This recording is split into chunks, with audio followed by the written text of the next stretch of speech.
Getting right back into it 24 hours later. How long did I spend yesterday? It was like 2 hours, over 2 hours. How far did we get? I think I got to the bees. I'm hoping this isn't going to take another 2 hours, but it might just take another 2 hours. Mm, yeah, big patch. Big patch. I haven't played it yet. I'm sure people have already delved their toes into it and gotten a good feel for it. Um, I'm just gonna keep running through this. Uh, just to do a quick recap, biggest thing, facets removed. Um, Bit of tormentor changes, some terrain changes. I saw them on the map. Um, Torm being on the lower part of the terrain, kind of cool, kind of interesting. Item changes, biggest ones. I mean, it's a couple of new items, 3 new items, 4 new items, 5 new items. Consecrated Wraps, I think super overpowered. Haven't seen it yet though in action. We see the removal of ETH, the cloak, the magic resist cloak, thermal shroud. Um, yeah, kind of just like changes here and there. No cornucopia, kind of a big one. Shiva's rework is not our anti-healing item anymore. Bloodstone rework looks pretty strong. A lot more heroes are going to look good in the late game with this here with this item. Then we had a whole bunch of neutral item changes. Some are getting swapped in, swapped out. There's going to be a little more consistency in our choices for neutral items. Neutrals will be spawning at 0 minutes, which is kind of crazy. So really camp contesting is going to be big, and Dave mentioned this on his stream. I hope it's not true. I hope we're not going to see a resurgent of the jungle position. I was happy when they took it out. They made jungling just not very viable. Of course, that was, I mean, a few things contributed to that, but ultimately, I think the move to having all the players be in a lane for the laning stage is a good thing. Why play Dota if you're not going to be in a lane and fight? That's just my opinion, but I mean, I get it. Some people just like to play farming simulator, fair dues, but I think it's a little more interesting to have every player playing the game with each other. Anyway, we've gone through a bunch of heroes so far. Yeah, the facet takeaway is kind of whack because some heroes it's like meh, pick this facet, that facet, not a huge deal. Others are like it feels like a make or break a hero. It's interesting to kind of be going through it to be seeing what they're doing with what was the facets. In some cases, like Bane, they're just wrapping it right into what it was. In other cases, it just seems to kind of just disappear. So, yeah, pretty interesting. So we finished off with Broodmother, and we're into the Seethe. Yeah. Okay. Chaos Knight. So they've removed Reigns of Chaos innate ability, which honestly I couldn't tell you off the top of my head what that is. Don't remember. Fundamental Forging. So now rework innate ability. It's a passive. When Chaos Knight crafts a neutral item, it gets an additional random enchantment that doesn't provide negative stats. Okay. Additional random enchantment. So you're getting double of these things up here. One of these things. If any of them have a negative thing, then you won't get the negative thing. Due to negative stats, Chaos Knight cannot randomly get crude, nimble, keen-eyed, titanic, greedy, hulking, audacious, feverish, and manic enchantments. Okay, so the ones that have negatives is not going to be an option of the ones that he could potentially get as his second ad. Oh, cat. I got a companion. Jupiter's going to help me read patch notes. Fantastic. Get in here, buddy. Everyone knows your Dota knowledge is unmatched. Okay. Making some adjustments. Okay. Righty. The random enchantment is different from the one that you use in crafting. So you're not going to get the same one twice, essentially. So nothing about him getting tier 5s at tier 4 timings. That's gone.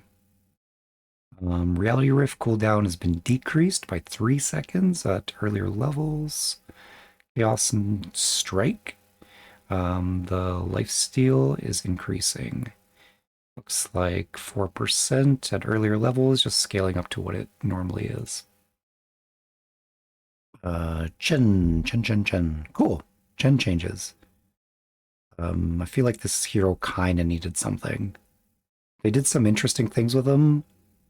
Them buffing the neutrals was really cool for the hero. But I still feel like they just need something for this here. Let's see. So they removed Summon Convert innate ability. Right, so he was able to just give himself one of the converts right out the gate. Zealot. Zealot? Back in StarCraft days, I called it a Zealot. But I think as I grew older, I eventually adopted the word Zealot. Potato. So this is a new innate ability, has both passives and active components to it. Improves with game's time. When Chen respawns, he is joined in battle by a Zealot, a melee creep warrior with the Martyrdom ability. So we know about the Martyrdom ability, which allows to sacrifice to deal damage or heal an ally. So it can do damage or healing. Zealot has the same stats as the current creep on his team, including super or mega form. Okay. So if you get megas, you'll have a mega creep. But has 125 attack range. Base damage increased by 2 per Chen's level. Base health regen increased from 0.5 to 2.5. And doesn't have runty attack damage, which is a bad attack type. I'm guessing he's going to have 0? I forget all the different attack types. They did some changes to this a few patches ago.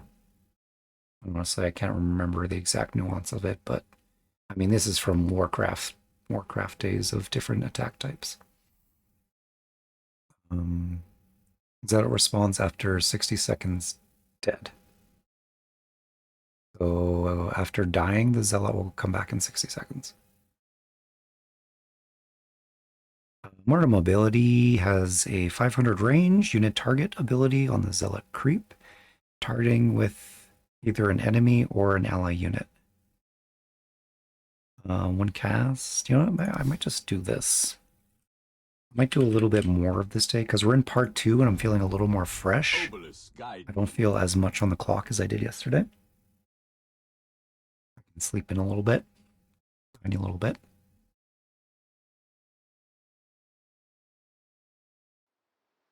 The Inquisitor Right. has arrived. I got a courier. Yes. Zealot. Perhaps this battle will I have to resolve cast the it on a eternal creep. conflict between good and evil. My own creeps? No, their creeps. As you say. Remember Chen respawns. He is joined by a Zealot. Yes. Is this my Zealot? No, it's a courier. Do I not get one in? Oh, there he is. He just started where he was supposed to. So let's see. Does 25 damage. Got 2 armor. You know, he can last it. From on high. How does this look against a hero creep? Enemy level 1. God willing. Leap of faith. Yeah, that's kind of annoying, right? As Obelisk directs. Don't want that happening to you. Yes. Faithless one. In your Honestly, name, that's pretty tanky. Like, imagine this, like, 1. This is going to be pretty good. so I go. And so he's going to get stronger as I level up. Even I mean, he more. does definitely have not a whole lot of damage. Blessed But I think a increase. reasonable amount. You don't want him hitting as hard as A an pious enemy. And then he can Your bop. middle tower is under path. May it attack. please you. 60 seconds later, he's going to come back. Assuming.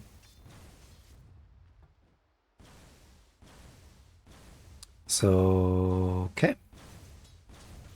Cool. And so then you can activate it to teleport a unit under your control to Chen. If Chen is targeted, it will teleport all your units to him. Yes. Yeah, so this seems kind of same. Alright, I can take a creep, Persuaded by prayer. and I can cast this on him. Willing. And kind of Chen stuff, usual Chen stuff. Yeah, we just have this So I innate go. creep. Is this good? I mean, when you think of what it's replacing, this is probably not very good. I mean, it's cool that you have the whole them being able to come back and heal, but I mean, once every minute seems kind of rough. How much vision do these things have? At last, for your the beast sins. is laid to rest. Dyer's courier is dead. At last. These guys As you have good say. vision. These guys have pretty good vision. I mean, this is going to be a useful kind of scouting creep.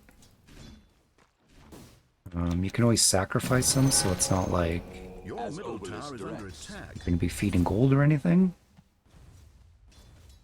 May it Interesting. please you. Interesting. Is it better than having a neutral, though? Questionable. This ability can be cast on controlled units, blah, blah, blah. I mean, so I think once you have higher level, it's something I should have looked at. Some like level 20, what does that look like? It'd be a bit weak, I think. So begins the persecution. He's going to be a bit weak. I transcend. Yeah, I mean, he's going to push out waves and stuff a little bit. Does he appear on the map? How does he appear on the map? Your gold, my coffers. Enemy. I'm guessing now there's a... I could do this without dying. There he is. Yeah, he appears as, like, so you're going to notice on the map. First blood. Look, he got a kill. Good job. I mean, he does damage. Welcomes me. Faith tested. Like, this is max level. He's going to be doing 83. Get yourself a Vlad's.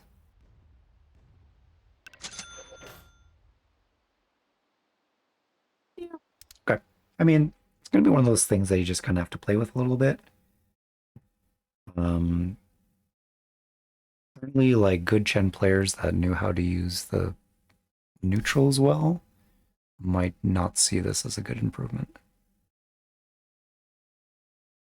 I don't know. I'll have to ask Sterling if this is a good Chen improvement. Seems like a nerf, right? Zealots receive the benefits of holy persuasion. Oh, okay, so I can... Okay, so they're gonna get stronger if I actually level... I'm actually leveling up the holy persuasion. They'll get a decent amount more damage.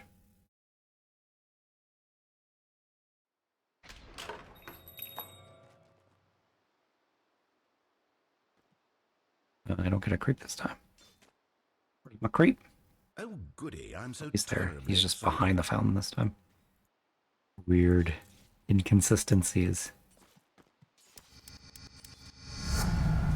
base is that, and then if I level this, is he not getting the bonus? Crazy? He didn't get stronger.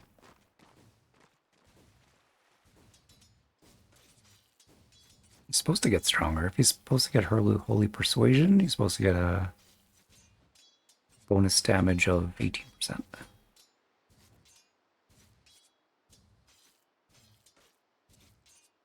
No? There's a talent for it, okay. Level up the talent, he gets a bit stronger.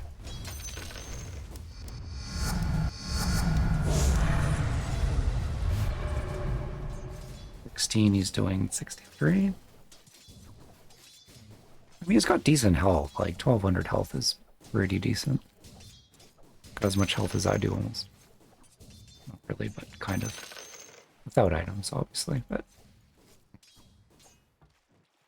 he can sacrifice himself based on his health. Based on his health. No, leave him alone. Leave him alone. He didn't do anything. It's gonna ruin everything. I mean, it's not that much damage. But it could be a heal. Are the healing numbers different? Heal to damage numbers? What are these numbers? I mean, that was pretty small nuke.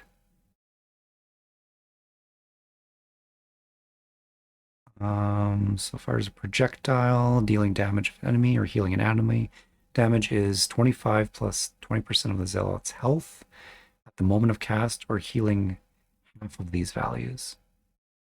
So it's even less for healing.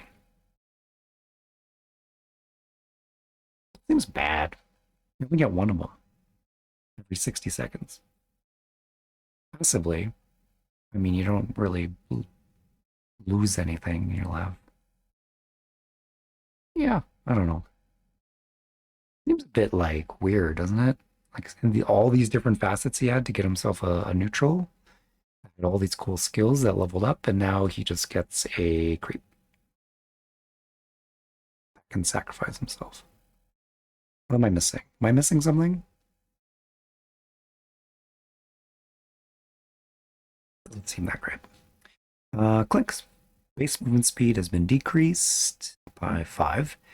Strength skeleton attack speed multiplier decreased from 50 to 40.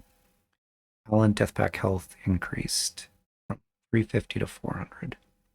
Okay. Minor, let's say like debuffs. Talent is probably okay, but it's generally a little bit of a debuff to Clinks.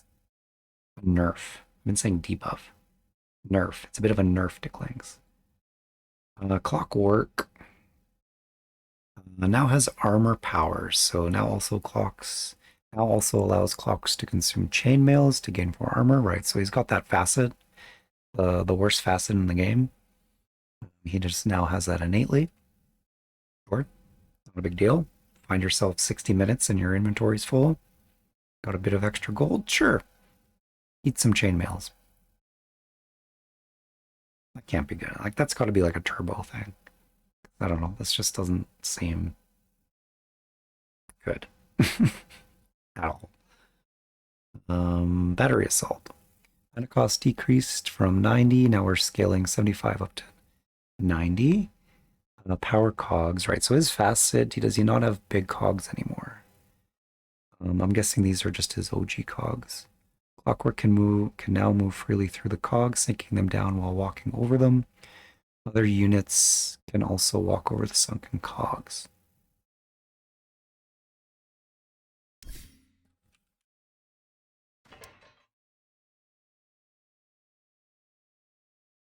I wonder if it'll just be easy to walk out of cogs as long as you're following him.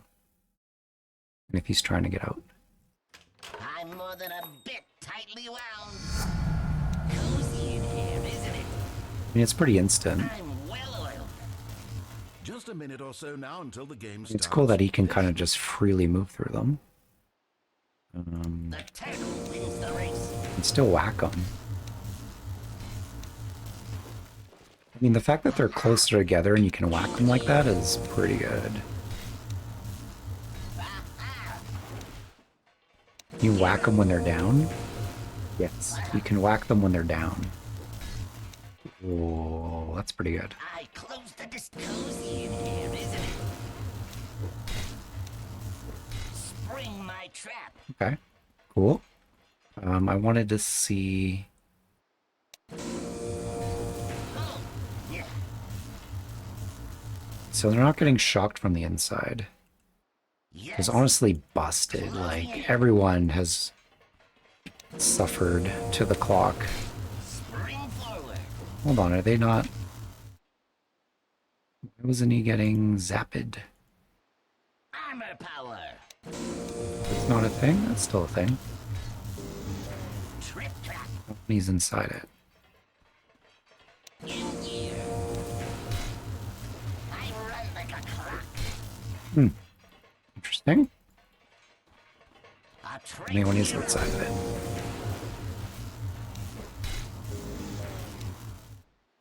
Uh-huh.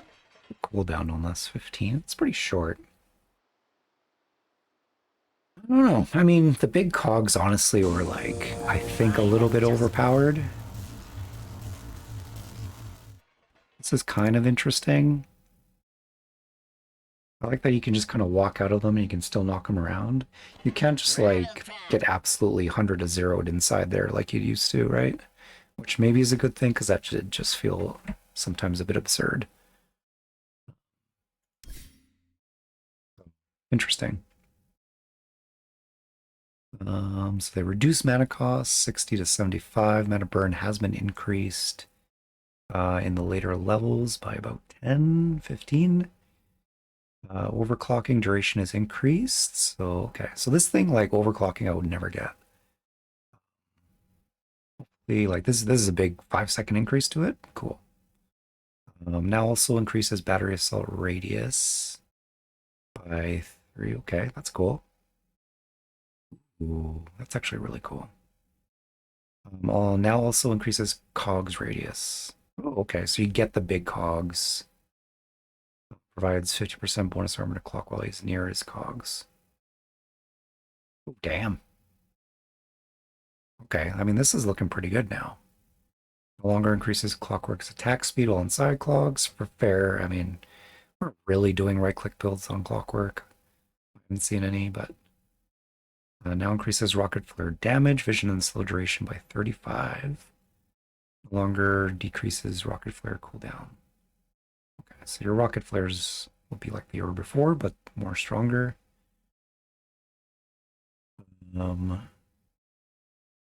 He's gonna have a level 10 talent of mana. That's cool. Sometimes I would just like getting just straight mana on the hero and just spamming rockets and spells constantly. So the fact that you have a talent to give you regen is really good for the hero. I don't know what his other talent is. Hookshot damage. Yeah, I'd probably go for the mana every time. Hookshot damage is like, okay, fair, but I'm not hookshotting someone to do damage with it. It's just for the catch, really. 15 talent. 2 power cog hits to kill replaced with that second cooldown on the hookshot. Battery assault damage. I mean, plus 24 is pretty good, so that'll be an interesting one to consider. 25 talent, debuff immunity inside cogs, been replaced with 3 rocket flare charges. Ooh.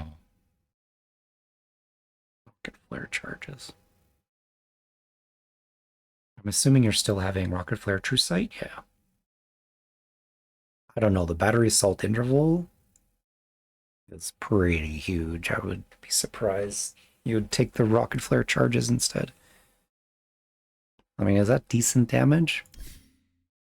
I've a mind like a steel 200? trap, You can and the spam out a fuzzy 600 little AoE. It's probably not bad, honestly, in a big fight. Be able to just do a big 600 AoE nuke. A way to buff your rockets damage. Wait, didn't his Doesn't this give more rocket flare damage? Yeah, 35%. So what's that number? 35%. That'd be just like another 200. So you can do like 800 AoE.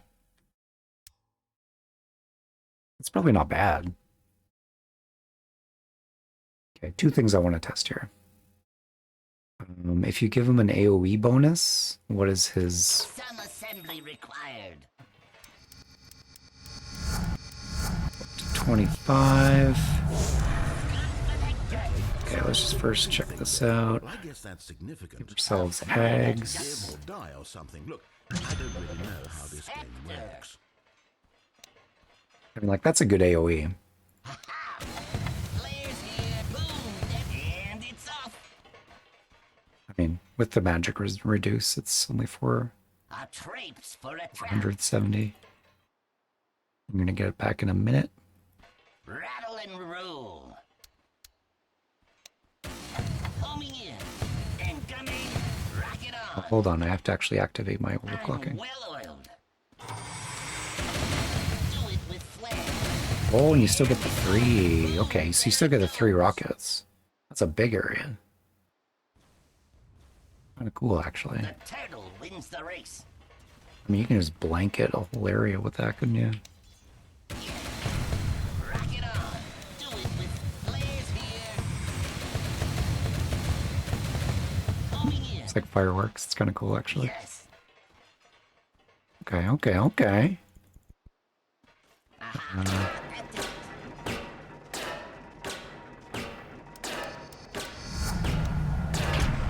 Spring my trap.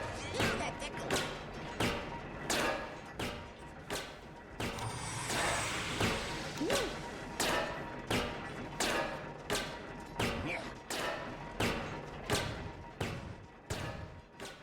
Yeah. Whoa. That's a long duration for overclocking. I mean, it's nice that it's not a full, like, 3-second stun like it was before, so now you can still kind of, like, My gears turn. spells and do things when it's over. Let's give ourselves... What's a bigger AoE? Glepnir or... What's the other one? Bloodstone now? No. Shiva's. 75. Glepnir. Glypenir. They rearranged all this. I mean, I'm not going to pretend like I knew where the items were before. Yeah, here it is. Also 75. Both 75. Armor power. I run like a clock. It's supposed to get bigger, though. Assault radius. Aha. Get bigger? I feel like that's not showing me the proper amount.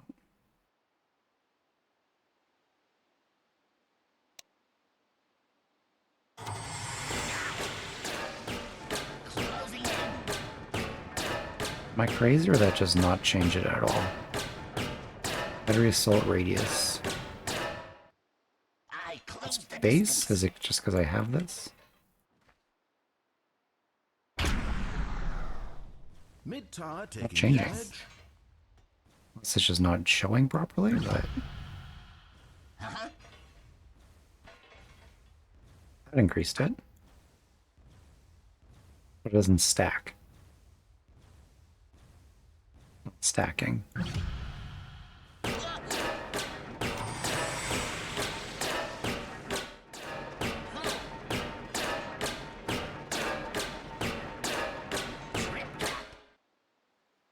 I mean, standard radius is 275. Armored to the teeth. When I activate this, be bigger.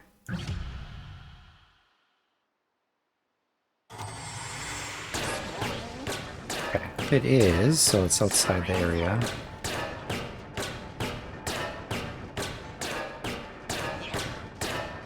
It's just not showing it. Kind of weird. Right, so this goes out. Not working. I activate it and it works. Okay, so it is doing an effect. I mean, that's a pretty wide radius. This is kind of what I was looking for. Like, how wide is this going to go? That's not bad. Okay. Enough time spent on clock. I'm going to try not to get this in depth. I run like a clock. Rabbit holes. Okay. I mean, cool. Very, very cool thing to clock. I mean, not having the bigger cogs, but also it was kind of ridiculous a little bit. So taking it out, I think, is not a bad thing. I'm kind of excited for this overclocking. And he's got some interesting items to work with now, too, with the changes to the items. Crystal Maiden, removed. Blue Heart, Foul, Innate Ability. Flow. God, I did not know the names for any of these innates. Now has Glacial Guard. New innate passive. Portion of the mana Crystal Maiden spends on her abilities and convert into a physical barrier for 8 seconds. Barrier stacks, but each instant has independent duration. Mana spent to barrier is 30% plus 2 per level. Damn. That's pretty good. I mean, she gets quite a bit of mana. I mean, if she throws out all her spells, I mean, she can get herself a pretty decent barrier. That's good, because she's squishy, and she needs to be tankier, so cool, that's in her kit. Arcane Aura now passively provides Crystal Maiden with a 20 scaling up to 80% mana regen amp. Ooh. Cool. I mean, she had always something like that, right? In the form of Arcane Aura. Yeah, I mean, they've changed this thing so many times too. I honestly was not tracking. I just knew it gave more mana to people around her. Closer you are to her, the more you get. It is global, I believe, still. Yep, on the map. And then she herself is going to get more as well. So, I mean, that's just her thing, right? It's always been her thing. Mana Aura. Darkseer, Quick Wit. Aggrandize. Okay, so what, hold on, what talents did we lose here? He had talents. Oh, this is actually a good like reminder. How much of these facets did I actually know what they had? Crystal Maiden. She could cast spells, and that would give mana regen to people around her. And that was the one they usually didn't take, and the other one was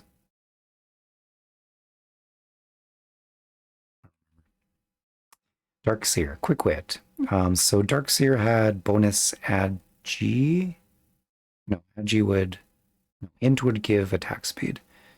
And the other one was related to leveling up. Get healing, or was that just as passive? There was an Ion Shell one, wasn't there? No, see, you can like this is just like kind of showing that like maybe the removal of facets might be a good thing, because it's like it was that much more to remember. Especially if you play a lot of heroes, like it's a lot. Quick Wit. Aggrandize renamed to Quick Wit. Now also provides Darkseer +1 attack speed for each point of int. Okay, so it has the talent built in. Max health and mana restored based value increase from. Right, and this is when he levels up, he restores health. Okay, I don't really remember what the other talent was, the other facet. Ion Shell provides health, has been replaced with cooldown reduction on Surge. Okay, cool. Dark Willow, Pixie Dust. Ability has been reworked. Okay, so Dark Willow facets were related to how much damage she did when enemies were close to her. I think just Bedlam. Bedlam was doing more. No, just the damage that she did. You're closer when in shadow form. The other one was Curse Crown. The damage you did onto the Curse Crown target would then splash to an AoE. Ability rework. Dark Willow's health regen and mana regen always has 20% amp. which increases to 100% whenever she becomes untargetable. Oh. Dark Willow's health regen and mana regen always has a 20% amp. Damn. And then she gets 100% targetable or removable. That's impressive. Likes regen. Yeah, like Tranquil's Perseverance, like all these things. Heart, like you get a heart on her, and then when you press your, I mean, that healing's got to be insane. This'll gum your gears. Got to be a lot of healing. Kind of weird to go hard on her, but how's 3 Willow? Coming at you. Come, my little wisp. It's playtime. Let's just go level 10, casual level 10. Whatevs, Let's get to it, whatevs. shall we? Mischief awaits. Hit me a bunch. I'm gonna find you. Okay, so if you don't have anything, your base regen isn't going to be that much. It's something, but it's not much. I got Tranquils. We're going on a little field trip, Jix. I get hit a bunch. Tranquils breaks. I'm always on the move. Come on, Jix. Come back.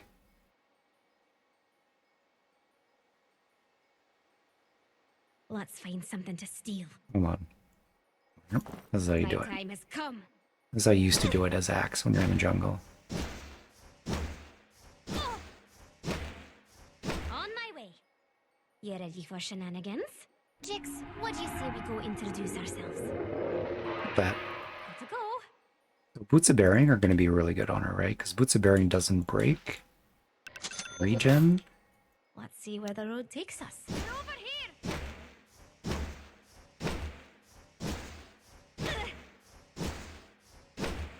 Can't stay in one place too long. That's pretty good. That's pretty damn good. Okay, now I'm going to break your brain. Watch Oh, this. Jix. Give her a Sange. And then give her a heart. Heart of Tarask. You're mine!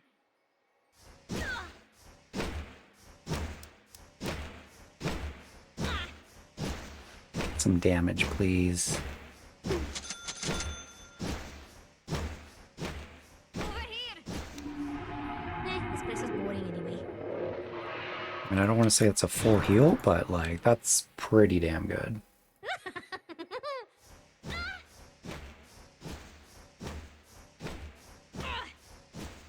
The shadows will protect me. Can't stay here.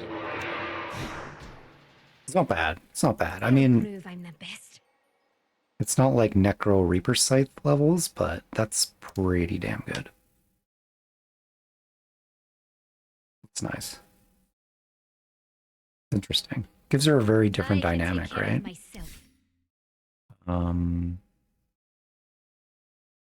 Which becomes untargetable or invulnerable. There are other ways you can make her untargetable. I guess if you have like a OD or a shadow demon, that will kind of work as well.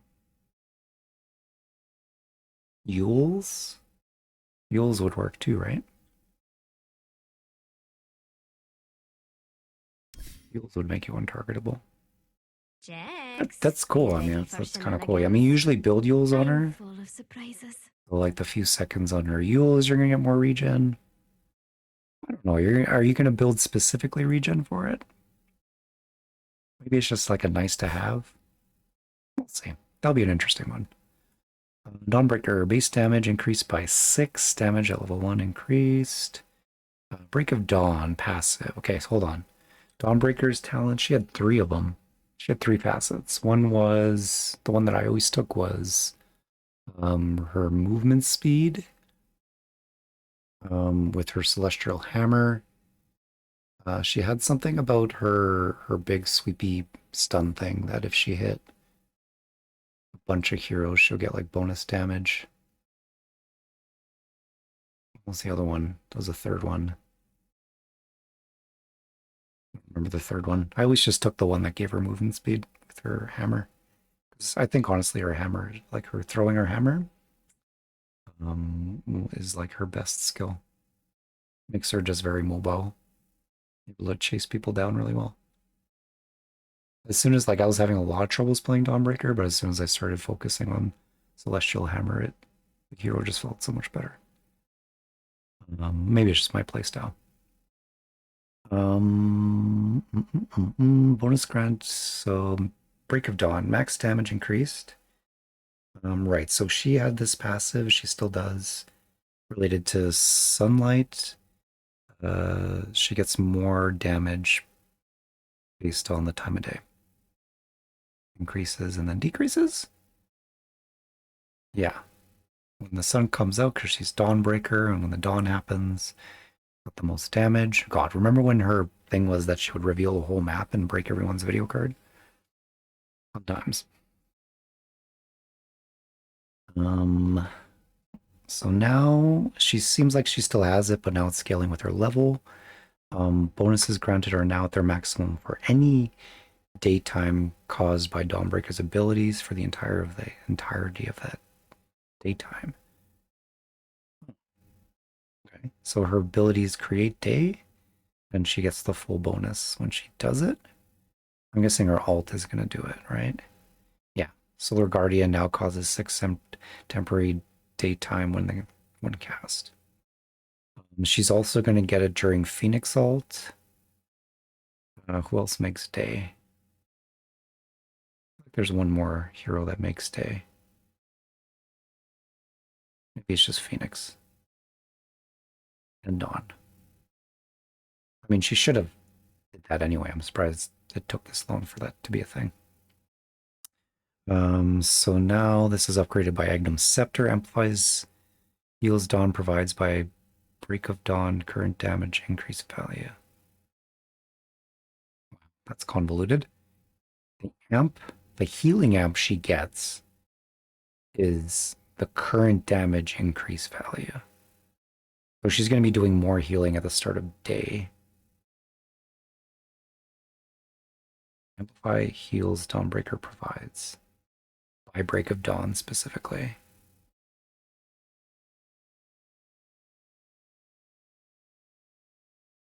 No, she just has healing amp with her ags.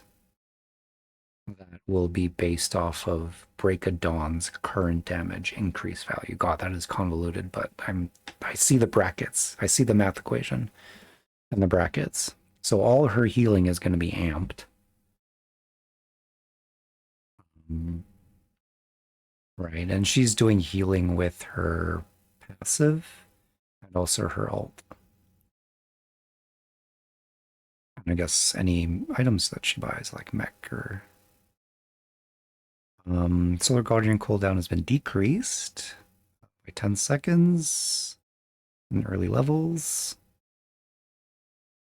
Agnum Scepter no longer increases heal per pulse, but it probably still does so it makes it more instant and is healing while running around doing it. Running around doing it.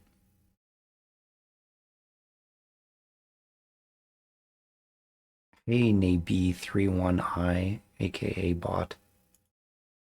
Nice of you to come alive and be a bot. 15 Celestial Hammer Slow replaced with Celestial Tail grants movement speed to allies. Ooh, Celestial Hammer Tail grants movement speed to tail. What? That hammer has a tail? Cool. That's cool. 15%. Grants movement speed to allies. How much movement speed? How much movement speed are we talking about? Is that just like now permanent? Each morning brings a great day to fight. Fire Trail movement slow, yeah.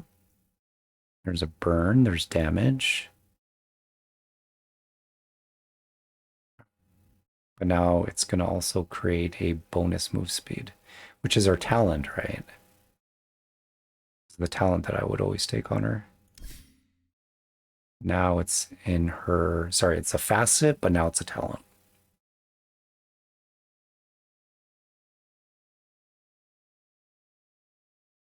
I guess the alternative there is luminosity critical strike damage.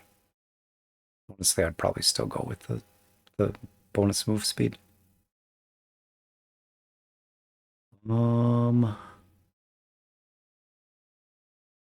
Okay, so that's what we're choosing. Level 15, Solar Guardian cooldown reduction increased.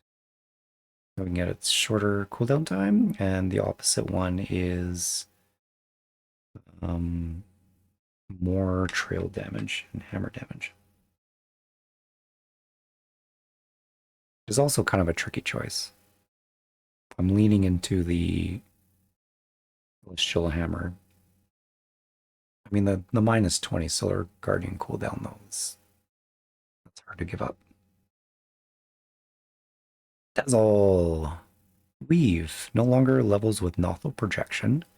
Armor change per stack rescaled just to a flat 1.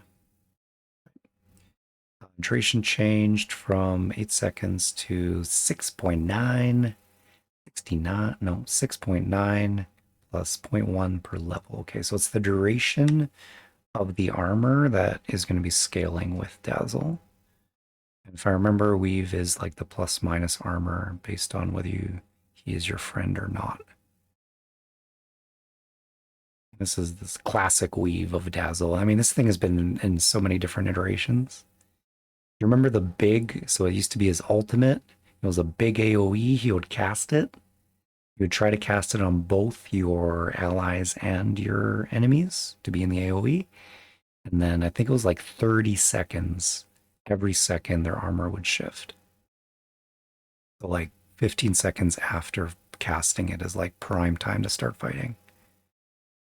There was also a funny Dazzle skill where you would just like passively put a shallow grave before it was what it is now. It would just be a buff that you put on your ally. And when they died, they would just immediately respawn. Kind of broken when you think about it. A low enough cooldown that you can do it on 2 heroes at once. Days. Dazzle's facets. He had a healing one and he had the barrier, like the overheal barrier. And then he had the spreading of poison. So poison touch isn't going to spread anymore. And I'm guessing he's not going to have a barrier from his healing. So now upgraded with Egnum Shard, applying a stack of Weave on ally heals them for 60 per stack of Weave, including the stack that was just applied. Huh. Applying a stack of Weave on allies. Heals them for 60 per stack. Oh, so you can stack up a heal with the shard. That's got to be good. 60 per stack? I mean, Dazzle, he still has a super short cooldown, doesn't he? On his Weave? 7 seconds. Higher levels, your Weave is going to last longer, so those stacks are going to get higher. Your healing is probably going to be pretty up there. I mean, he used to be one of the best healers, but there are some other heroes that kind of overtook Dazzle's capability of healing, but this is gonna bring him up there again. Neat.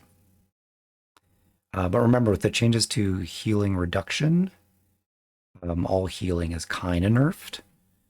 Because when you're reducing regen now, health restoration, you're also now reducing these type of heals. Wasn't the case before. Nothal projection no longer does a hard dispel on Dazzle when projection ends. That's sad. No longer upgraded with Agnum Shard. Death Prophet. Facets. She had the exorcism one where you kill enemies, they would become part of your exorcism. And the other one was I never took it. I always took that one usually. What was the other one? Wasn't it silence? Something with the silence?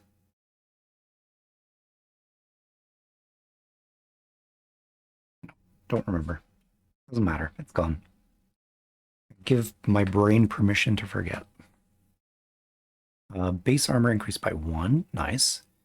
Witchcraft movement speed bonus changed from 0.75. Okay, cooldown reduction changed. Right, so these are just slight modifications to how it's going to level, but nothing big. Silence projectile speed increased by 350, so it's going to go out quicker. That's nice, honestly. I've this dodged on me quite a few times. So having it be a little more reliable. This is taking a flip-flop. I mean, this used to be instant. Remember when Death Prophet's Silence didn't have a projectile? It was just like an instant AoE. Had the exact same spell. Exorcism, ghost spawn rate improved. Ooh, that's nice buff. Oh, your spirits are going to come out faster. That was always an issue, right? She used to have this talent. Death String, Exorcism, Extend Duration. No, she used to have this talent where she get like double, yeah, the Exorcism Spirits, this level 20 talent, which was like, oh, that's a cool thing. But by the time they actually came out, the extra spirits, it was like, it was negligible, but faster uptime on faster startup on Exorcism. Okay, talent changes. So we've got a 200 health talent at level 10. Now we're getting a bigger AoE. 15 silence AoE is getting replaced by plus 50 attack speed. Damn. Right clicking Death Prophet. I mean, her right clicks is so bad until you like get some attack speed on him. Usually just don't, right? Having this 15 talent kind of makes some right clicky builds maybe a little more viable for her. They're taking away this 400 health though. I mean, I'm guessing 200 health at level 10 is going to feel better than 400 health at level 20. Even though the 400 health at level 20 was great. I mean, I'm probably always going to go the 200 health because I believe in my ability to land a big AoE. I don't need it to be bigger. Mind you, if you get a AoE bonus plus this AoE bonus, that might be a nice large. Fear the break of dawn. That could get pretty big. That could be a big AoE, like a full screen's worth, like a Blood Right worth of AoE.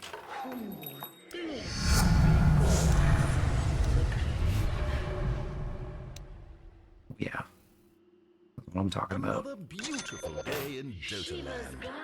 Pretty good. That's big. It's gonna cover like. Damn. I mean, that's not bad. That's pretty good. Bit of the health. Yes. That's tempting, honestly. I do end up like going on. I mean, these things get bigger too, right? Not yet. Look at that size compared to this size. I think that's just a bigger area that covers too. It is foretold. Exorcism also gets bigger. Is it? Yeah. The targeting of your exorcism gets bigger as well.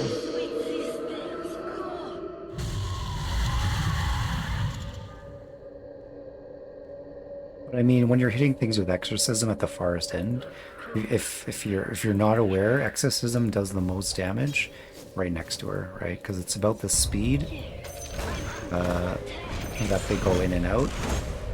This does a lot more damage than... Look how much slower that is. This is me right-clicking it. If I'm like right next to it, it just goes so much faster.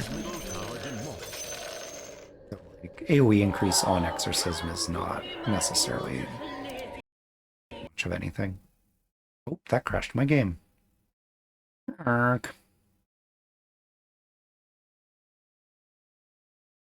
It gives me a chance to boot the bot.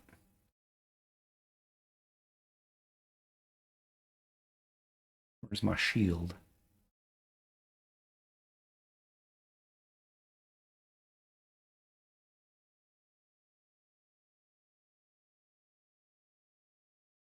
There.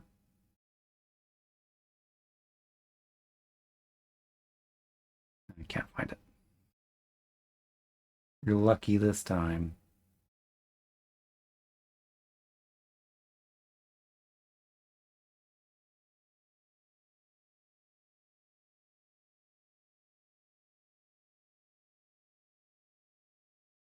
Need to know interfaces better. Don't worry, it's coming back. Coming back.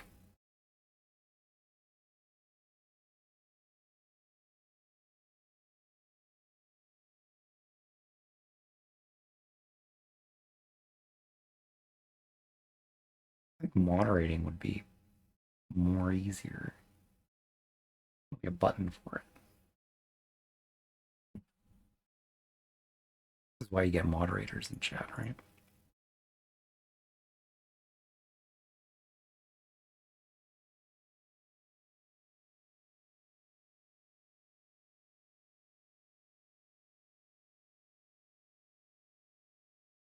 Manage suspicious user.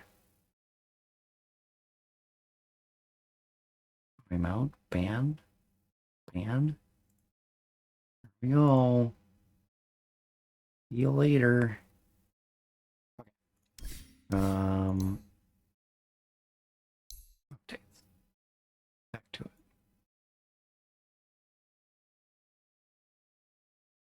it. Ooh.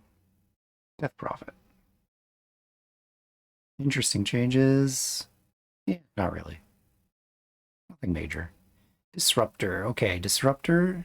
What did you get? You either had your Thunderstrike hitting everything inside your kinetic field, you either had your kinetic fences, or you had your electromagnetic repulsion being able to cast on others. Now electromagnetic repulsion, which is passive, deals damage equal to 1.5 times of Disruptor's intelligence. Okay. I mean, the damage isn't ever going to be anything to write home about, I don't think, but okay. Fair dues. You know what? If you end up getting a kill with electromagnetic repulsion, DM me. Thunderstrike. Thunderstrike increases damage increased even on earlier levels by 5. Nice. No longer upgraded with Agnum Shard. It was pretty good. Kinetic Fence. So now granted by Agnum Shard. So we get Kinetic Fences with your Shard. Cool. No longer shares level with Kinetic Field. There's only one level instead. Cast range increased. Cooldown decreased. Duration increased. The straight 4 seconds can be increased with kinetic field talent as well.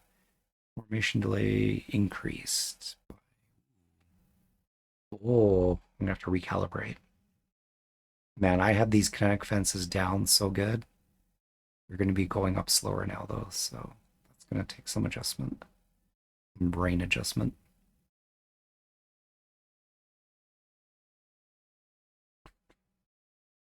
Cool, you can get both. You can get the circle and the field. And you get 2 charges of this? Oh my god. What a buff. What a buff. From upland Druid I ride. True? Gonna drive people insane. We just hit the hour mark. The days of fair And I got through weather what, 4 are heroes? over. Come now. Let's have a good, clean match today. Advance. Oh, you only get one, but it's bigger. It's like a bigger one, isn't it? Faster. You only get one charge, though. Sad days.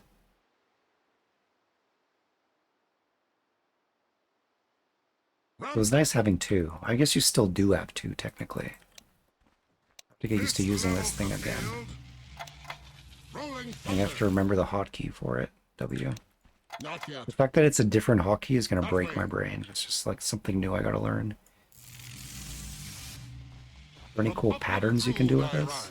Hurry up. Keep somebody in this small little area.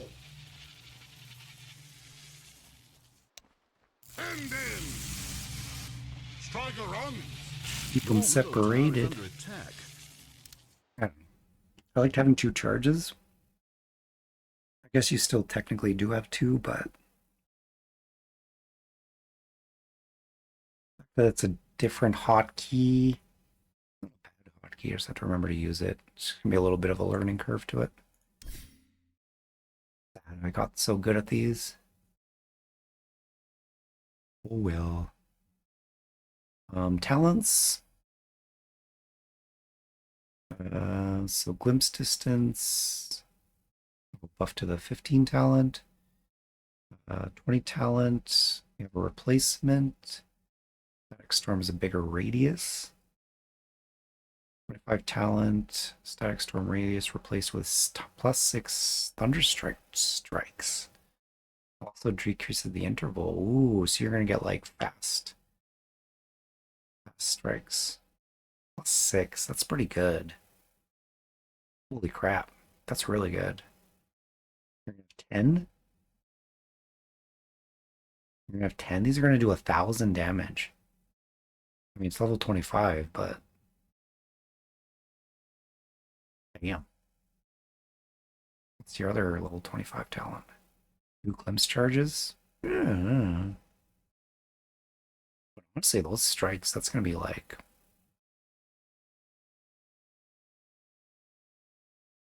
I'm guessing they don't do the thing. I mean, so I never took the talent that most people took, where it's like Thunderstrike hits everyone in the circle. It would practically just do that anyway, right? Because Thunderstrike was hitting everything in the area anyway. It just seemed like such a useless talent to me. That's why I learned the kinetic fences. 2 charges on kinetic fence is just so good. So good. Okay, Doom. Level question mark pain. Ability slightly reworked when Doom attacks enemy heroes. He applies a curse upon them.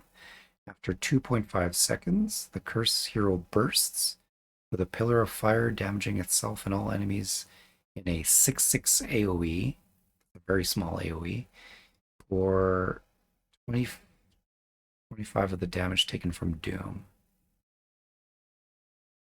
The hero. Not the ultimate. Easy to get confused over this duration. Okay.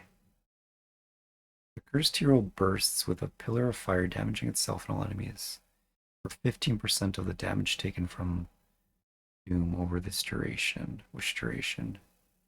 The 2.5 seconds. What, you need a Dagon?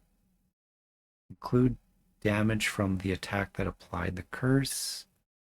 If the cursed hero's level is a multiple of 6, the cursed damage radius will increase by 66. Will be increased by 66%. Ooh. That's kind of nuts.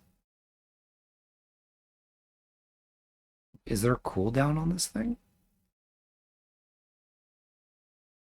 When Doom attacks an enemy, he applies a curse upon them. It seems strong. Seems really strong. Every 2.5 seconds, you're doing a Like if you catch them a level 6, so this is like old Doom. Old Doom had this just straight nuke with these multiple of 6s. And you can just like one-shot people if you caught them at the wrong level. This is interesting. This has got to be strong. I feel like those numbers are a bit scary. I feel like those numbers are a bit scary. That's like what, 66 plus 15? So you're going to be doing like 75% of the damage you've done again in an area. Remember, the area is small, but you can increase that area, I think. Just so you know, I'll be taking a shot every time you die. Please try to keep me. Handsome devil, aren't I? How close do you have to be for that to actually be an AoE? You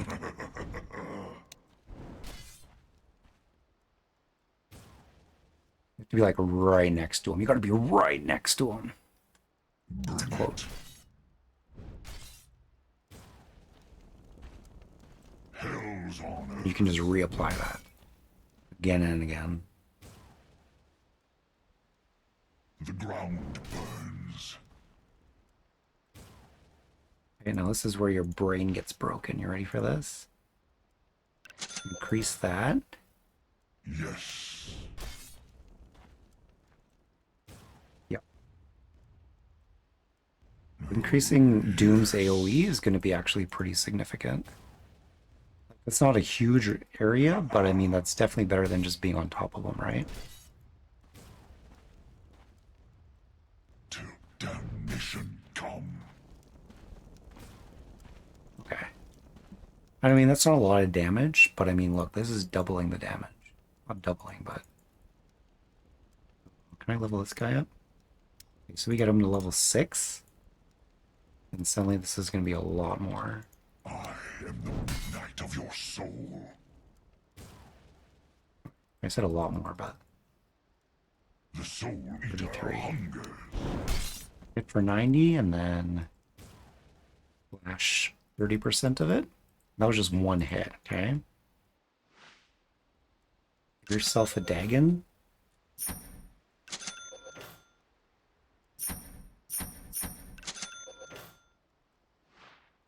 The inferno rages. Yeah. Till damnation come. Pretty interesting. I mean, you're always kind of like doing that, right? Slice your throat. If you really want to get frisky with it, first you silence them. I am the You have to time your silence roll. So silence, 5 seconds. This thing is 2.5, so half the silence duration. The soul eater hungers. Right now. Oh, yes.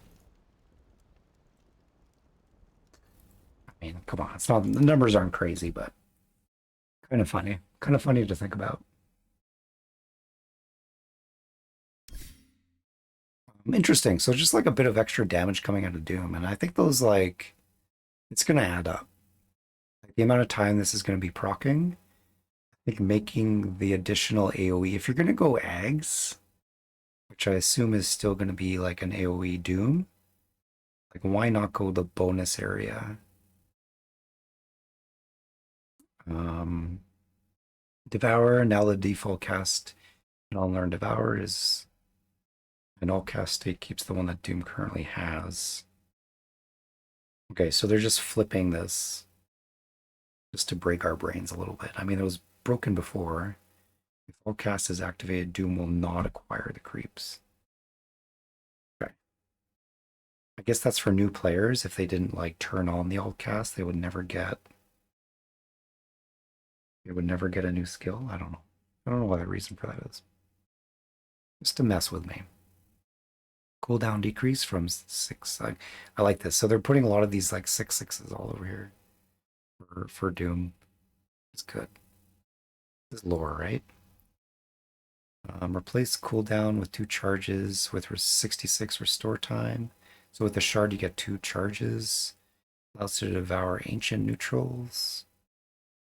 Gain spells also have bonus AoE and bonus spell lamp. Cool. Nice, good shard. Scorch Earth radius has been increased by 66, of course. Now also provides Doom with health regen. They brought it back. They gave back health regen on this. Crazy. You madmen. I mean, certainly there was a reason why you took it off in the first place. Bringing it back, huh? All right, the cooldown on this again. I mean, it's not bad. It's not crazy numbers. I think it used to be like much shorter cooldown. And the regen was roughly the same, wasn't it? Like ring levels. It's gonna make it good for lane again. Infernal Blade stun duration has been increased by 0.06 to make it 0.66. Hilarious. Doom per second damage increase also by they increased it at level 3 by 1 just to make it 6.6.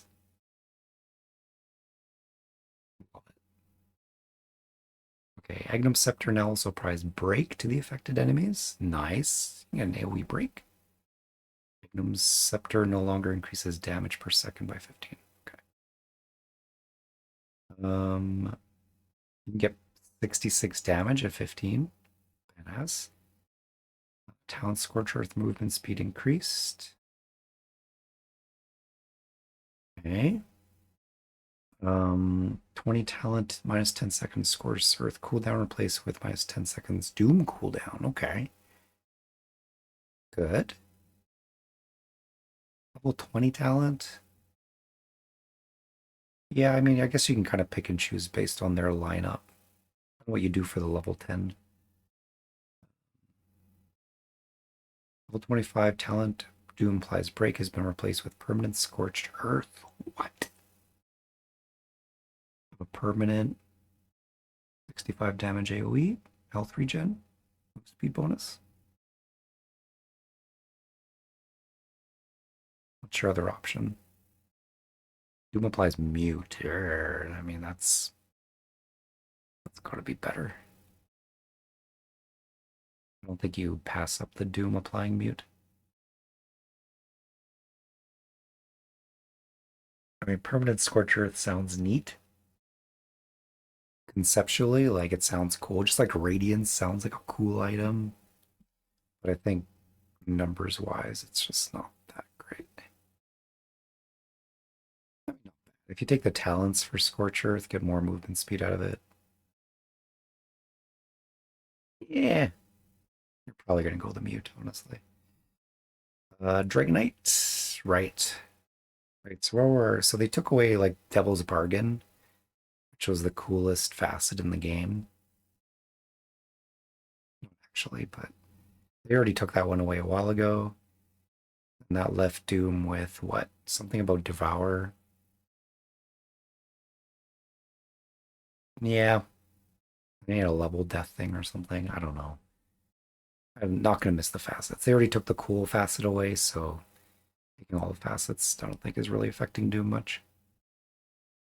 Dragonite's his facets. Let me guess. Yeah. They're just reverting his old dragon form. Which is like, what else are you gonna do? I mean, it kind of makes sense, I guess.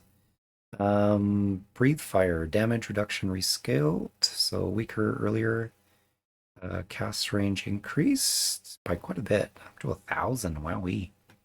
Fix the cast indicator not matching the actual damage range of the ability, right? Dragon Tailor no longer has an Elder Dragon specific cast range. Oh. It now has a 25 radius AoE by default, which you can increase with AoEs.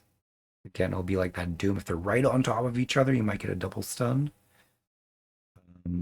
But if you give a bonus AoE, then you might get multiple stuns out of this. Worm's Wraith now always grants the bonus magic damage on attack and bonus area effect bonus. Oh, actually increasing your area with this thing. Area of this. Really weird, honestly. It's a bit of a weird one. You have your shard that you're increasing AoE of as well. How do I feel about that? Bonus damage, though. Is this good to level early? Probably. How does this level up again? I mean, you're always leveling your breath fire, right? Because you want your, I mean, that's how you're going to be farming quickly camps. Now you just get magic damage with this. Comes with a talent.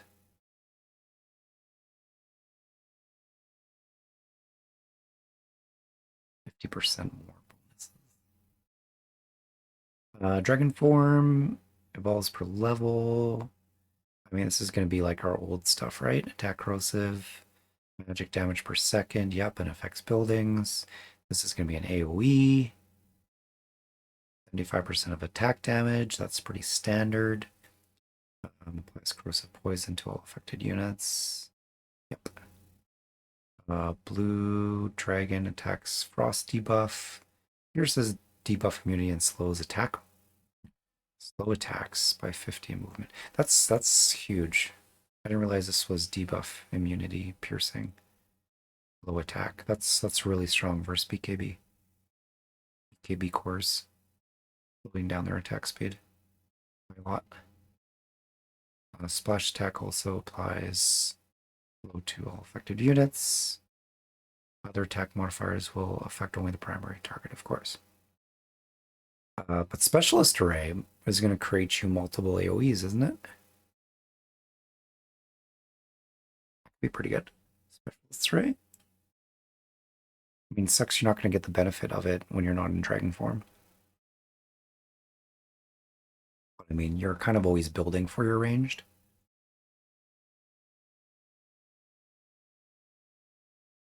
Magnum Scepter, we still have our Black Dragon.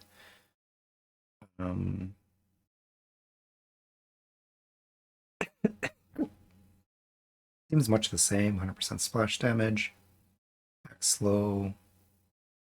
Magic resist, free pathing. I think kind of the same as it was before. Fireball no longer has an elder specific cast range. Oh, Dragon Form now also increases cast range of all abilities. Okay, so they're just kind of doing this number change. They're just kind of cleaning up their skills.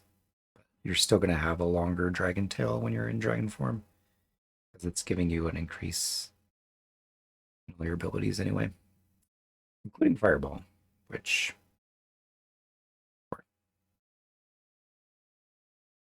damage has been increased by 10, but then the duration has been decreased by 2 seconds. So nerfed, but I mean, you're probably not standing in it the whole time anyway. Level 20 talent plus 200 fire breath damage.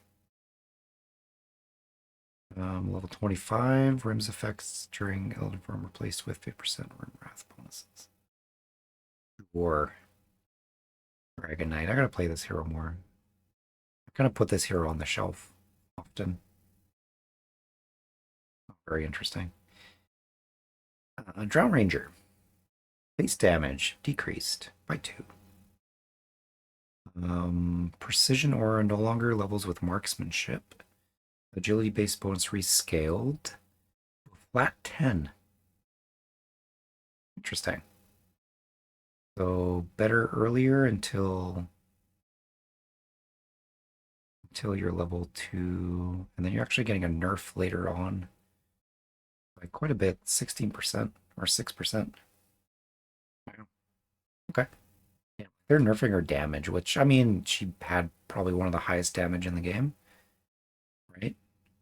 Like, Drow Ranger's the one that's right-clicking you down, like, mean, I just mean like base damage. Obviously, if you get items and shit on EA's, right click is obviously like massive when it procs, but I mean, just for like consistent high damage, piercing armor and shit, Drow is just like insane. Nerfing her damage a little bit for late game. Let's see how that plays out. Now, so Magnum Scepter now also modifies incoming healing. Right, yeah. Gust knockback duration now scales inversely with distance from the target. Similarly to knockback distance, right. Knockback duration. Okay, yeah, it did look a bit wonky, honestly. This is something I noticed. So I think this is just going to make it look a little smoother. I mean, mechanically, it's also going to have effects, right? If you're on the further end of Gust, it's not going to have a drastic effect.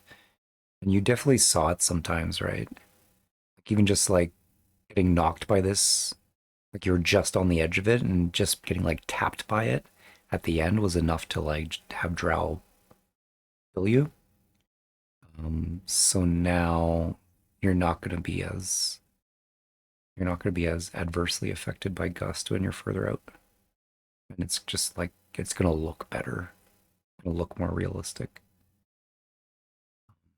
Minimum knockback duration is 0.4 seconds.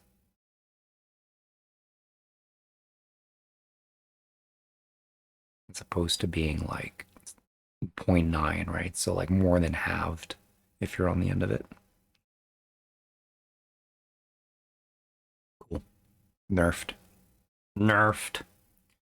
Multi-shot now also allows movement. Right, so that was her facet. You either took, what was her other one? Bonus damage from high ground was the other one, wasn't it? So now she can just move with multi-shot regardless. And use items. Glacier no longer increases the number of multi-shot arrows. No longer grants True Strike on Hill. Oh, I didn't realize it did that, but that's strong. But it's gone now. Now Drow deals 25% more damage when attacking from high ground while on the Glacier. Okay. So they kind of just rolled their talents into her. And honestly, I don't think they were that. I usually went with the multi-shot just because it didn't feel good being stuck in one spot. Movement, speed. Speed is the essence of war. Earth Spirit. Stone Remnant. Max charges changed from 7+1 per level ups per 7+1 per level. Yeah, don't do that. Means bonus charges are gained one level earlier. Oh. Cool. Boulder Smash. Slow duration increased by 0.5 with the first level. So buffed for the first level. Boulder Smash. Good. Geometric Grip. Silence duration is increased. Earlier levels by 0.3. A little bit scaled, but same at the end. Magnetize. Damage per second increased for later levels by 10. White buff. Magnetize for later levels. Nothing major. Nothing major about Earth Spirit, just some slight number adjustments. Probably won't notice too much. Earthshaker. Wait, what was his Earth Spirits? It would get further rolls. They took that out. And what was the other ones? Well, you had that weird one that nobody would ever take because you had to like completely relearn the hero. It was so that your rocks wouldn't get used up when you roll. And they would be on a cooldown instead of having a count. It was weird, honestly, and I was trying to conceptualize if it could be better, but I mean, you literally had to just like rethink how you cast Earth Spirit's spells. And I think just in the long run, it'll just make it more difficult and there's no real benefit. It was kind of just this weird experiment that I think they just did away with. Didn't he have a talent where he can pull allies with geometric grip? I don't know. It's gone. Earth Spirit magnetizes himself. That's for the Earth Spirit players like me who always whiff the ult. At least like you underestimate how the radius of it's not big. You have to be like right next to them. Earthshaker. Sure. So Earthshaker's talents. You had the like resonating fissure. Like if you fissured someone, they would do echo damage to other targets further out. And then the other one was he would get bigger AoEs, or his aftershock would get bigger. Based on something. Slugger no longer levels with Echo Slam. Damage creep changed. So that's going to level with your incrementally with your level. No big change there. Generally, for the most part, these changes where it's like instead of being flat increases and being changed into leveling up with your level, it's kind of the numbers are roughly the same, but a bit of a bonus to the late game. Right, like 15 per level, you're going to get 30 times 15.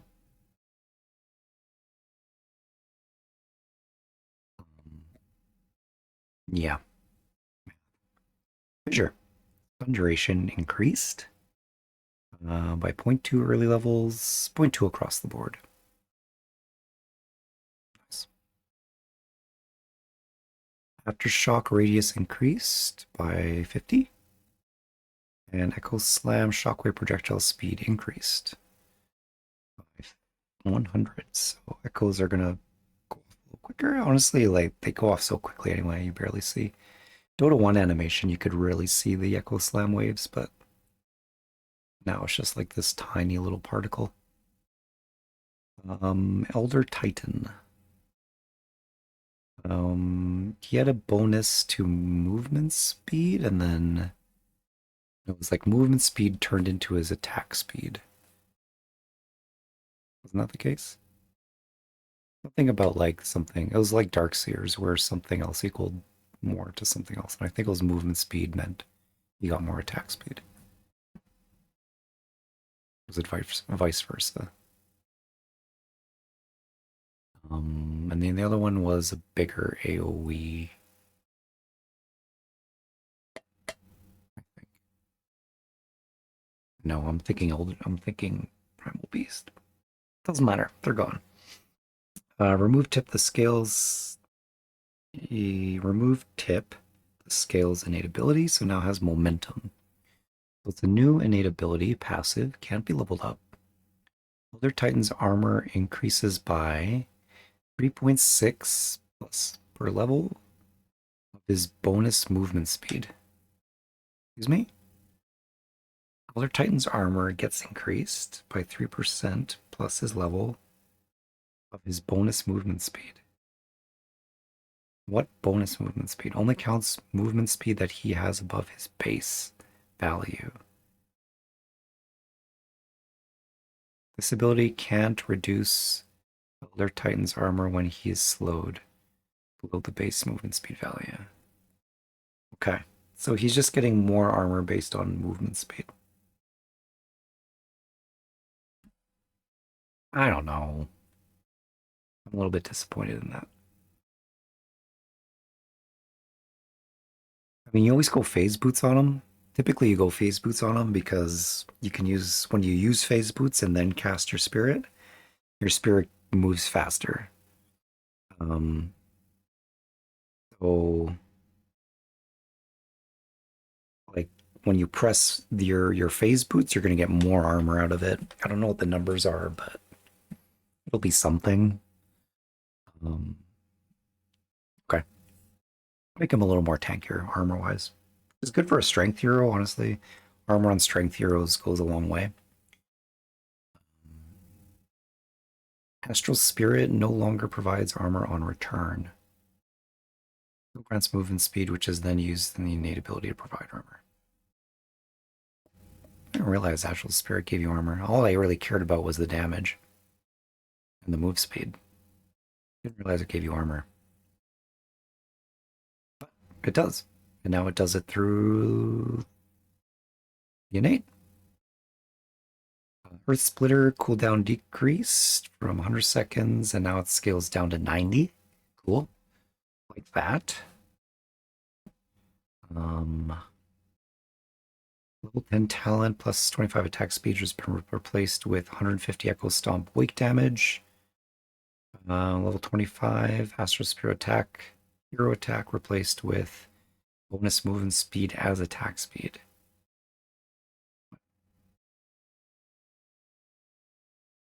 Interesting. So one of his facets just became a talent. 100% bonus movement speed as attack speed. That's so weird. But interesting. Level 20, 350 Echo Stomp wake damage has been replaced with plus 30 Astral Spirit bonus damage per hero.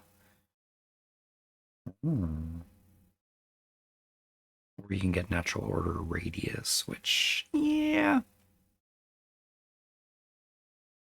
I mean, this is like, do you want to go the right-clicky smashing stapler? Or do you want to be more of a support? Of your decision here. Ember Spirit. Oh, Chain Gang. Is Chain Gang gone? That was so, like, nuts. Let's see if Chain Gang is gone. Strength gain increased by 0.5. Immolation no longer levels with Fire Remnant. Damage per second changed from that to per level. Radius increased by 25. Not a huge increase, but Agnum Shard bonus radius decreased. Total shard radius unchanged with base radius increases. Okay. Searing change. Mana cost decreased down to 80. Scaling up, so a little bit less mana on Searing Chains. Light of Fist. Bonus hero damage increased. Doubled on early levels. I mean, they nerfed it like crazy, but now they're just bringing it back. So no more Chain Gang. Wow. You can see how they kind of just reverted them back to Chain prior to Chain Gang. So like they buffed Sleight of Fist quite a bit back. Anyway, does 2 again. Yeah, I mean, Chain Gang was kind of nuts. It was kind of nuts. I had to see it go because it, like, I mean, it was fun. How powerful it was fun, but maybe not so much fun for being on the other side of it. They kind of just brought him back to what he was. I wish they did, like, maybe made eggs or shard. I mean, so his eggs gets more fire remnants. His shard.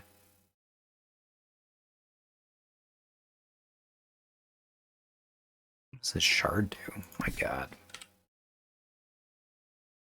Destiny awaits us all. Just makes it so he has what? Just immolation around his fire remnants?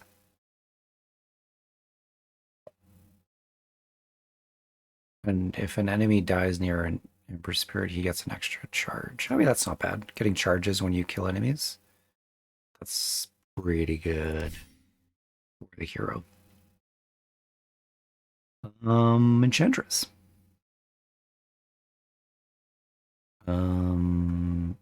Enchantress. What did Enchantress have? I mean, I did not play this hero much at all. I remember facets on this hero. There was overprotective wisps. You would get some wisps that come out after you took a certain threshold of damage.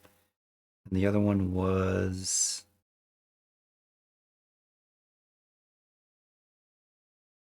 You got like bonus range on charmed enemies. Bonus attack damage? No bonus range.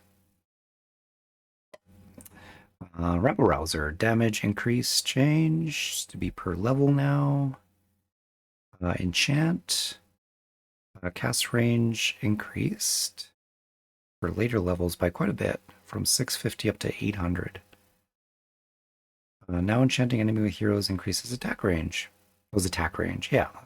Against them by quite a bit for Enchantress units under control. So they just rolled that into there. And then Nature's Attendance added tooltip display. Total maximum possible heal. Total max heal 0. Okay, so they just like stuck one of the talents onto her. One of the facets.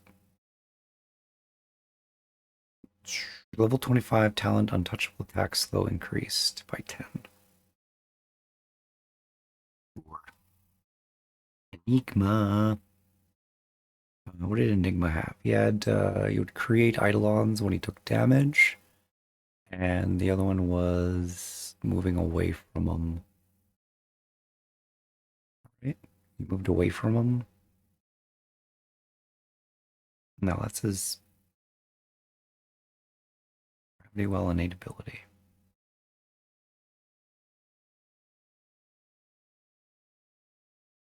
New ability. Okay, so was that his talent? I don't remember. Doesn't matter. This is what it is now. His innate. Um, Units within a 600 radius moving away from Enigma have movement speed penalty equal to 4%. And then it gets leveled up. It's going to be harder to move away from this guy. Because he's a black hole. Level 20, no, level 15 talent. Alphys damage has been replaced with plus 100 event horizon radius. Getting bonus AoE on this is good. I'm going to check it out. I carry the torch. You. Reality is illusion. Okay, let's say I'm level 20.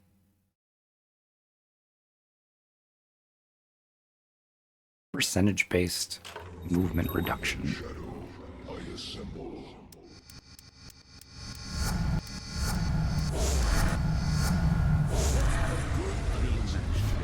Which is 600 radius.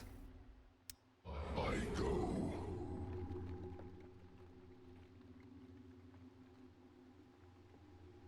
You're near him and you turn around away from him. I mean, like, that's pretty significant. Look at that.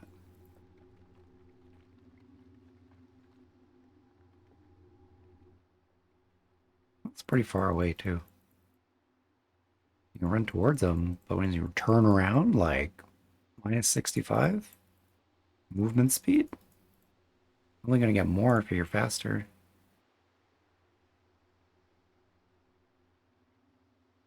Give them boops.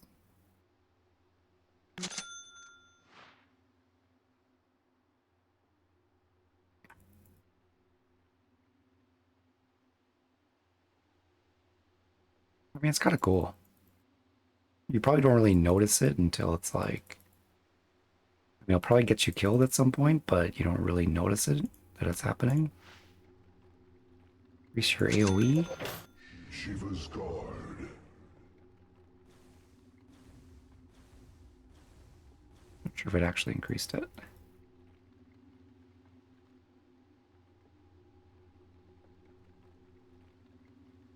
I don't think it actually increased it.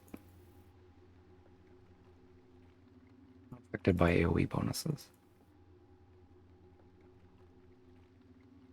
Yeah, no.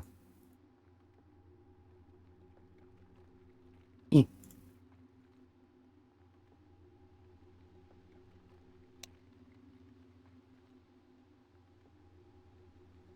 Now it's out here.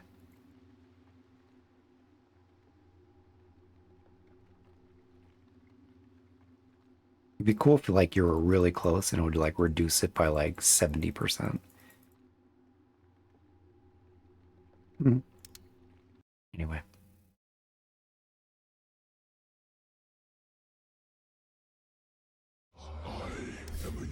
universal constant.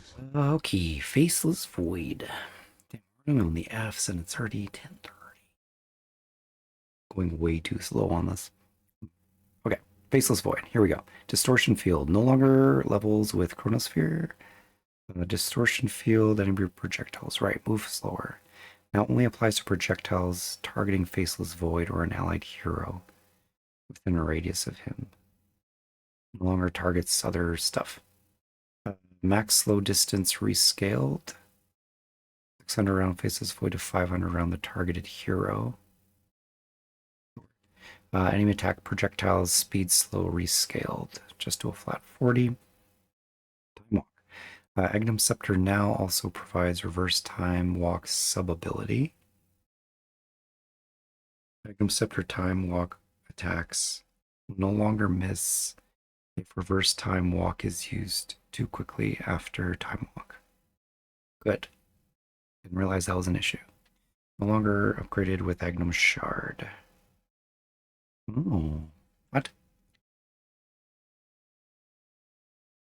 Okay, so they rolled the shard into the Ags, is what I'm seeing here. And now time dilation is going to be upgraded by the shard. Time dilation duration no longer counts down while under the effect of Chronosphere. Cool. Now upgraded with Agnum Shard, increases attack movement slow per cooldown by 5%, provides Faceless Void with bonus movement and attack speed by the same values per each enemy cooldown extended. Okay. The bonus degrades over the duration of the buff. Attack speed, same value, affected cooldown, movement speed. Buff also doesn't count down until affected by Chronosphere. Under the effect of Chronosphere. Okay. Cool. So you get a movement and attack speed buff when you're using time dilation. Inside Chronosphere will not lapse. The durations will not lapse when in Chronosphere. Cool. Grimstroke. Ink Trail now also... This is a passive. So Ink Trail now also applied when an enemy hero is affected by any of Grimstroke's abilities. Now also applied by attacks from Grimstroke's illusions, including Dark Portrait. Grimstroke now takes 5% per level less damage from enemies affected by Ink Trail. Grimstroke's attacks and spell cause affected enemy heroes to leave a trail of ink behind them and deal less damage to Grimstroke. What does the trail of ink do other than cosmetic?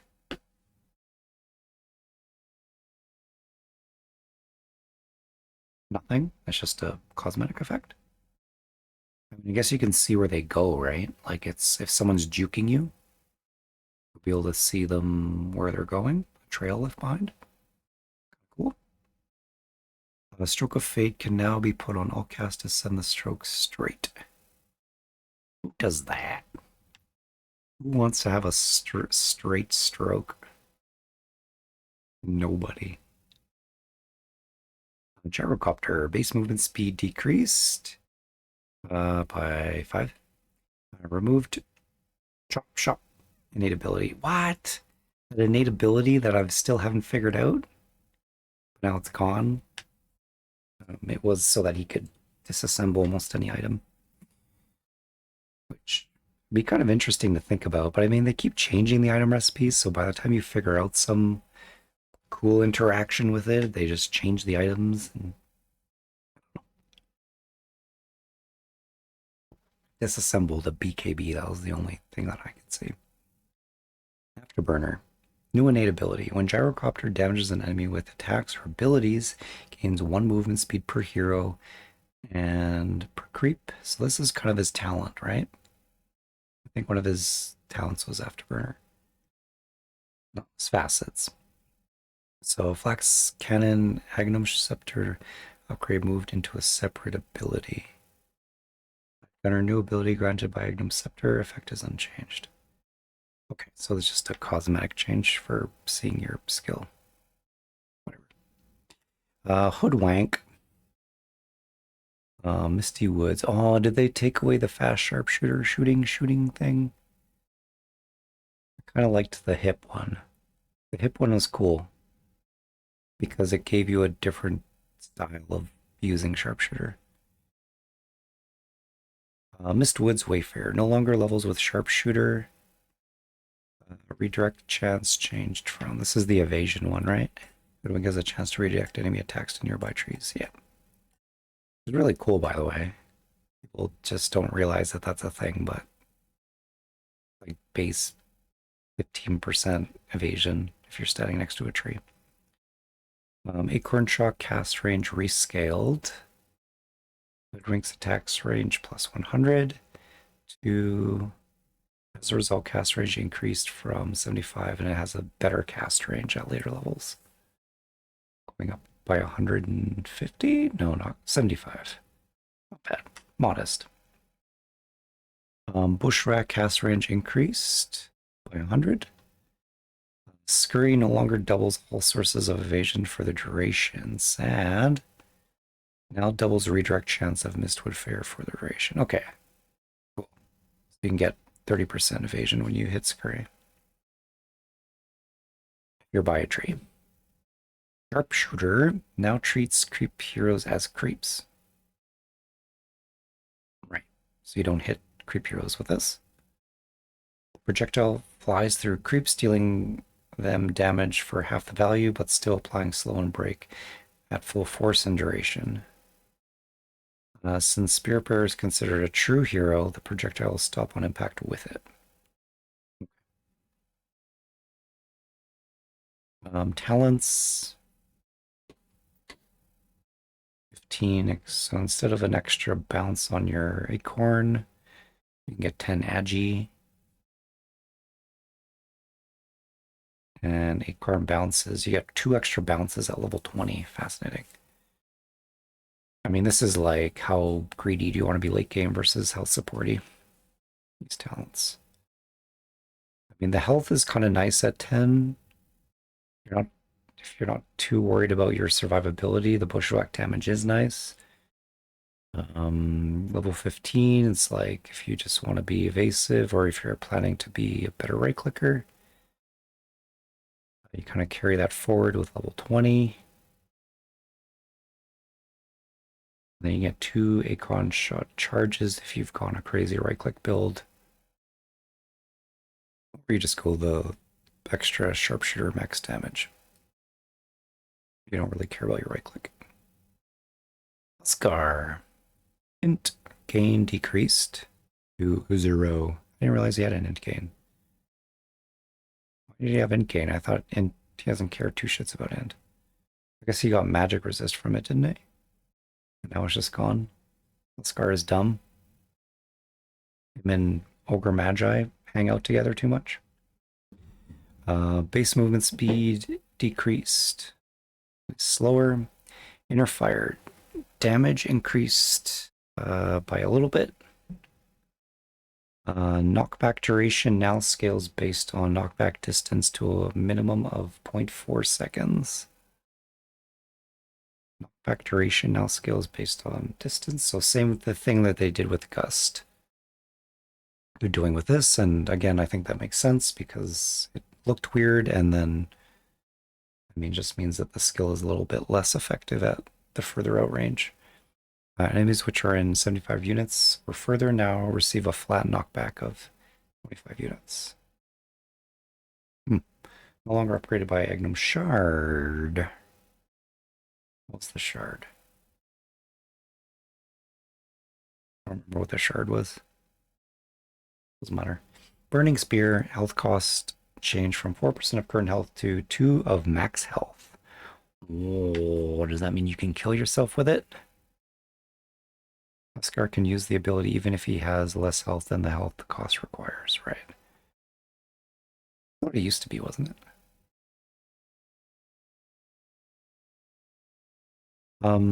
Makes Burning Spear a little scary sometimes, but 2% as opposed to 4%. Yeah, it means you'll chunk away at yourself a little bit, but I mean, sometimes It also burns enemies for 0.5 of their max health. Buff this damage. That was his facets, right? Because this was like his facet. I'm guessing the shard is going to be cauterize. Yeah, the shard is now cauterize. You can have both. You're getting the more effective burning spears, which are a little bit scary. But I mean, it's a noticeable difference.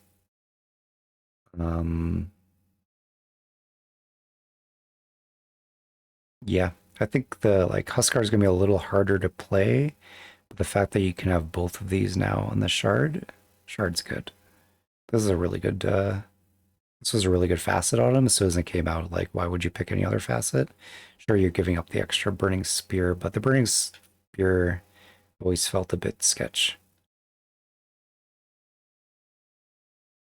I think they just nerfed it a little bit too, right? They just like mildly nerfed it and then gave the ability to have both. Invoker.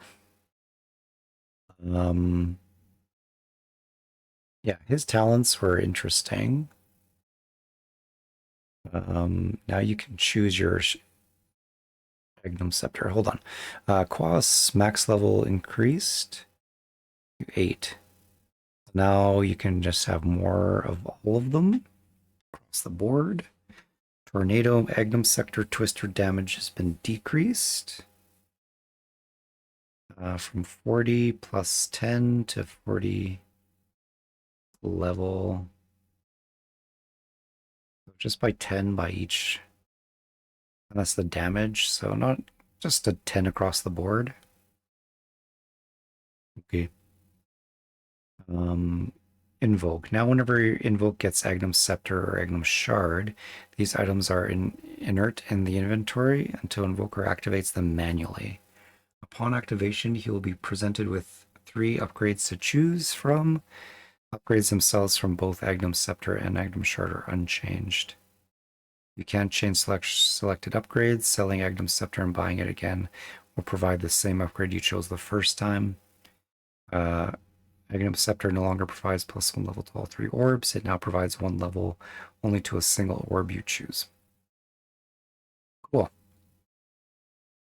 It's kind of neat, actually, because then you can mix and match your shard and your Ags, which is going to make a whole lot of different combinations with Invoker. I don't know what they are off the top of my head. That would be cool, but I mean, you can do something like, what is this shard ones? Shard is like EMP pull in. You have like your Ghost Walk damage. Also includes your Ith Path damage. What's the other one? Wex. I don't remember what the other one was. Wex is the EMP. Oh, and then you would have Forge Spirits appearing on your Sunstrikes.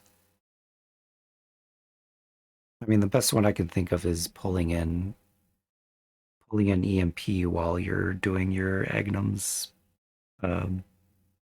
Exhort Cataclysm. Might be pretty good. Some change to the talents. Yep. Isle. Oh, Isle's getting into Google. Let's see what they did with Isle. What's his? I don't remember his. What was his? So it's funny to think back at last patch where some heroes just kind of lost their facets. I bet in that moment they knew that they were removing facets. Maybe they just couldn't think of what facet to give Largo, so they just gave up on facets entirely. That's my theory. Io removed Wellspring innate ability, which honestly I don't remember what it was. Now has a new innate ability. Io always has bonus outgoing damage amp, which linearly scales with its health. reaching a maximum of 5 plus 5.5% level at 100 health. At the same time, IO has health restoration and healing amps, which also linearly scale with its health but reach maximum per level at 0 health. Okay, so more health that IO has, the more damage amp, outgoing damage amp. And then the less health you have, the more regen you get. Wow. Overcharge now also provides attack speed and spell amp to IO and any tethered allies. So they just mashed. Okay. So he had minigun and medigun. So now overcharge is going to do both, which is really strong. So now overcharge does bonus attack speed, bonus spell amp, max health regeneration. Oof. Damn. Carry IO is back. I mean, I don't think it ever left, but now you have more incentive for it. And I mean, this max damage amp, max heal amp.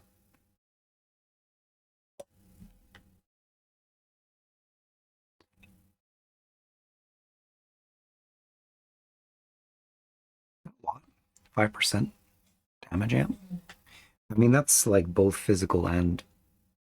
I mean, it's not a lot.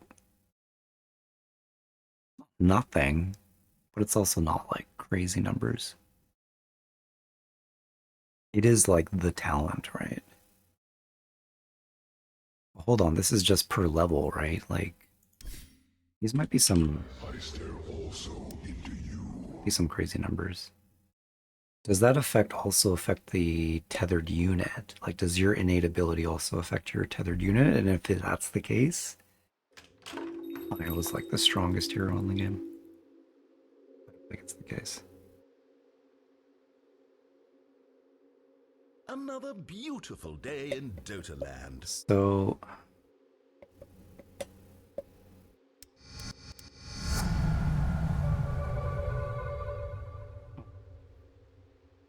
I mean, is this including the numbers here? It must be. I'm already getting +4.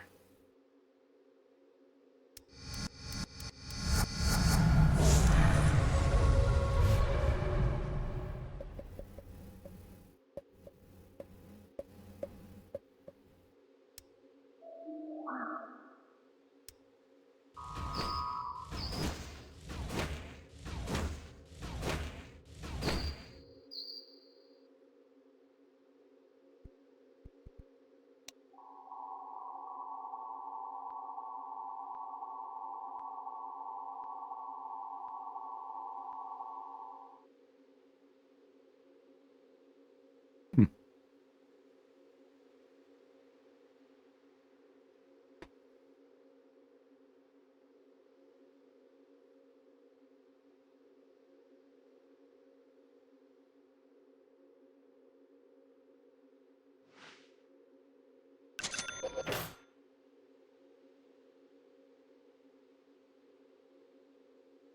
I mean, this is pretty nuts.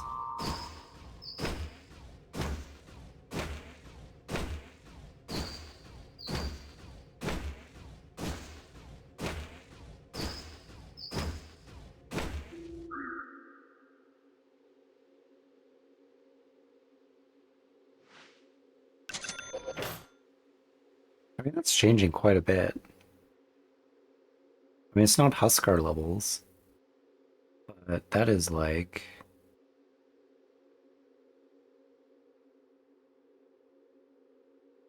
I mean, the damage doesn't seem that much.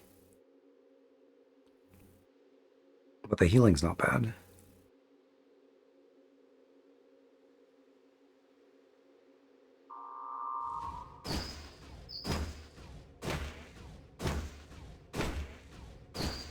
Your middle tower is under attack.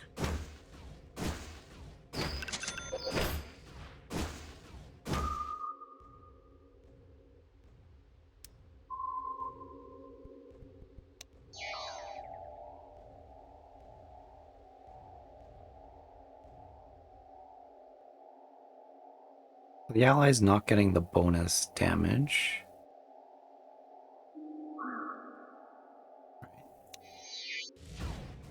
No. Well, the equilibrium doesn't transfer to your allies. I mean, the healing obviously does because of. I mean, Tether just transfers healing, but the damage isn't getting transferred.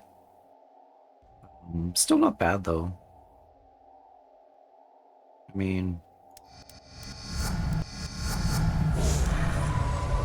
let's actually like put some damage items on them.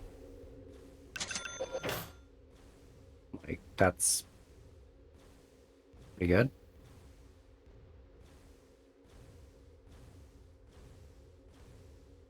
$32. I mean, it's not that much.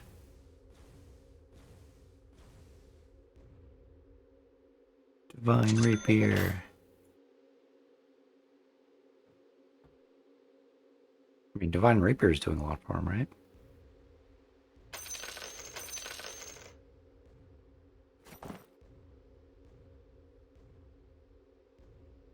Like that's only supposed to give me, I guess, 350. I'm getting 475 out of it. And that'll be less when I'm taking damage. Okay. So I don't think the numbers are that crazy.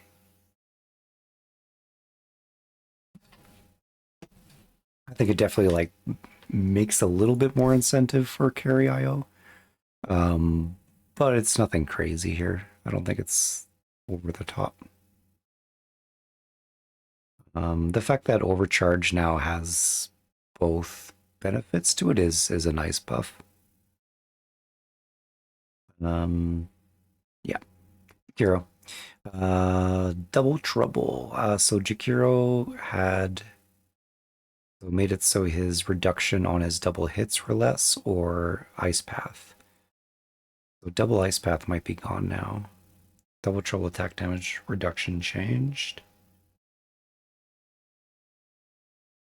So as he levels, he's going to have less reduction. So he's kind of slowly getting it as he goes. Liquid Fire now has 20 mana cost. Really? Mana cost? But that was the whole reason why you leveled it early.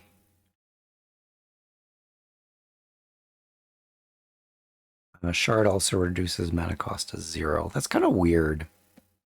It seems weird. Like 20 is not a lot. You're definitely going to feel it.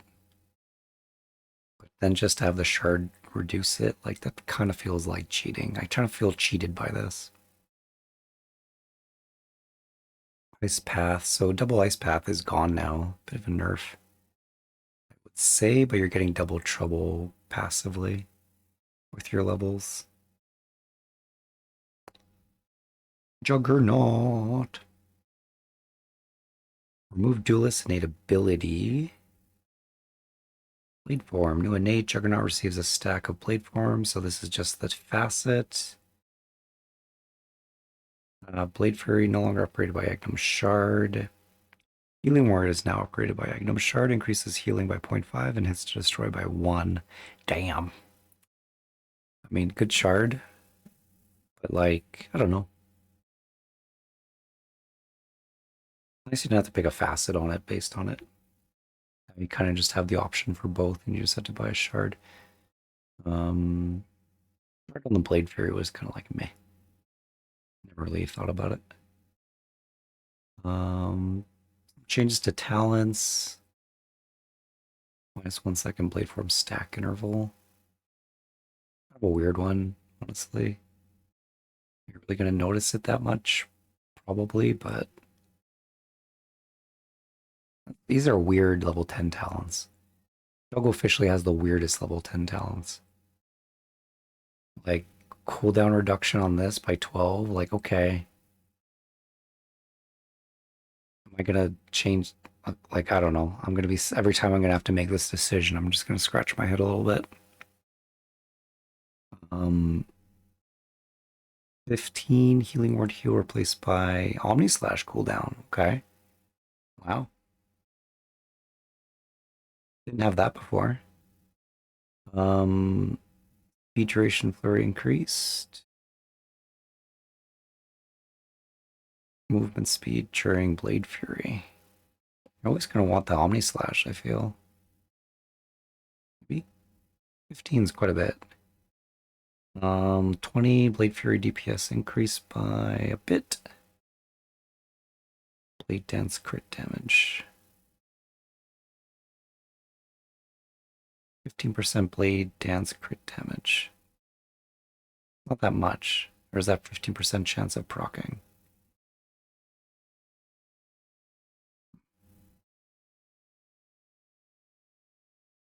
50% crit on hit. Okay. Meh. Yeah, I don't know. Jug. Jug be jug. Nothing special there. Keeper of the Light. Base movement speed decrease. No! Days. Remove special reserve innate ability. Don't remember what that was. Bright Seed. New innate ability. Passive. Can't be leveled up. Keeper of the Light gains 1 movement speed for every 2.5 intelligence. Whenever Keeper of the Light moves 300 distance, he is behind light. Allows him to see in 400 range for 3 seconds. Cool. That's neat. Can the enemy see that?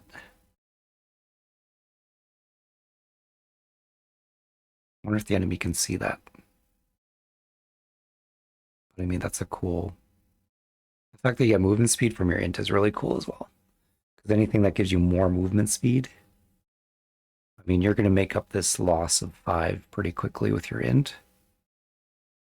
I mean, every level you're going to get like about 2 movement speed. Just passively.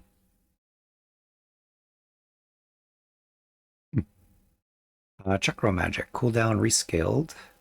Higher earlier, lower later. Mana restoration increased. For earlier. Blinding light cast range increased by 100. Scaling up to slightly more, but not as much.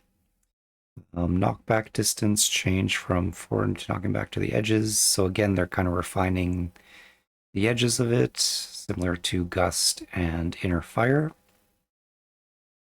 Spirit form no longer grants bonus movement speed percentage.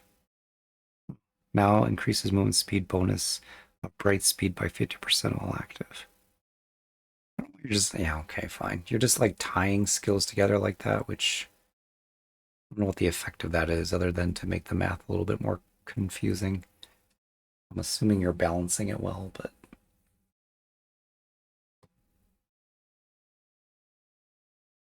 now instead of like a base movement speed percentage bonus, you're getting a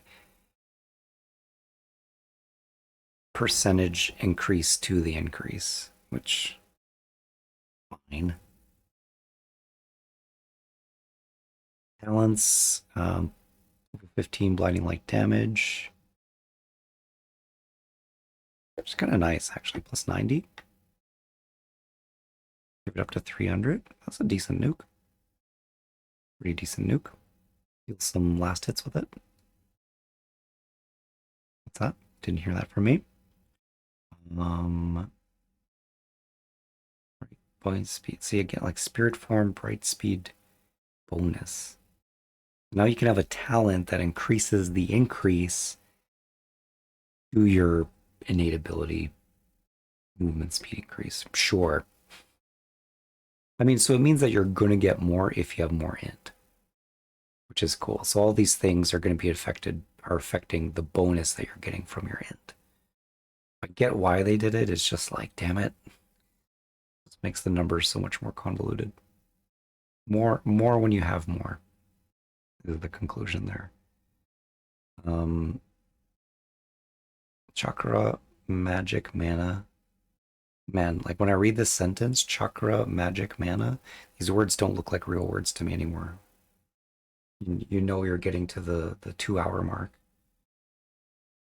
We're not even on the ends yet. We're not even halfway through the letters. We're not even halfway on the scroll bar. We're doing this. We got this.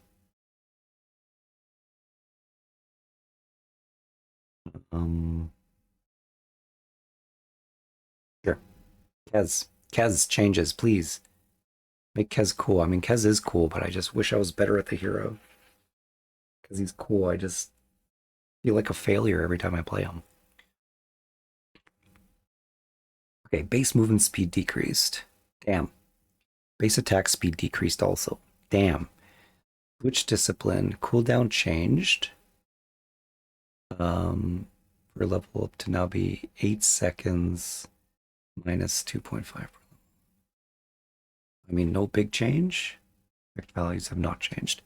Now the first katana hit or ability will deal bonus damage. Okay, so they're rolling in his facets, at least the one facet. After switching to Saiken, he gets movement speed. Okay. Magnum's Scepter no longer restarts the alternate ability cooldown if it was already on cooldown. I didn't realize it did that. There's probably some exploit there. Maybe.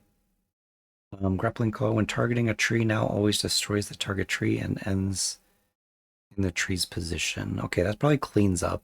I mean, there's definitely some awkward moments of using Grappling Claw. Oh, I just thought of Echo Saber. No. The upgraded Echo Saber. Grappling Hook. Now works on trees. I bet Grappling Hook probably might feel pretty good on Kez to get the double tree movement. That could be cool. I mean, he likes hitting twice. He likes mana. Why are people building Echo Saber on him?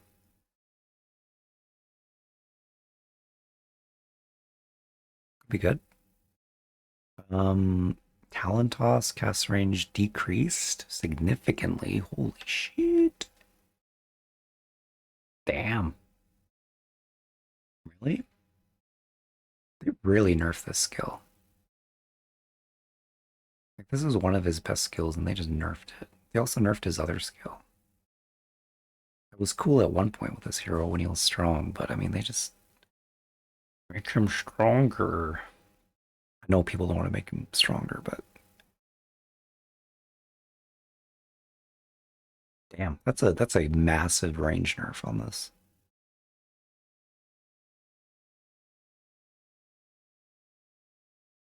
Massive range nerf. Shoto Sai. The proc effect now triggers a critical strike only instead of creating a mark. The proc effect now triggers a critical strike only instead of creating a mark. Cool. That means you're just automatically hitting back. No stun there though. 18% chance to mark replaced with 20% critical strike chance.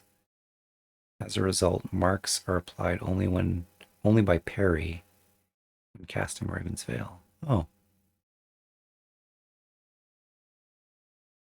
You can't mark them anymore, you're just going to be giving a return crit. No longer restricts Kez from rocking passive bash spells. Skull Basher and Abyssal Blade. Okay. So you're just doing a return attack with crit that you can now also mark stun duration increased. Like this skill is so confusing because it's doing like two skills at once. And they've changed around these mark things so much that I'm like always been scratching my head on this a little bit. No longer has a parry bonus by default. Now upgraded by Shard. Parrying creates a stronger mark that will stun the target for an additional 0.2 seconds and a crit bonus of. Okay. All right, I gotta try this. I'm very fascinated by this hero. I think I could really, really enjoy this hero if I just played him better.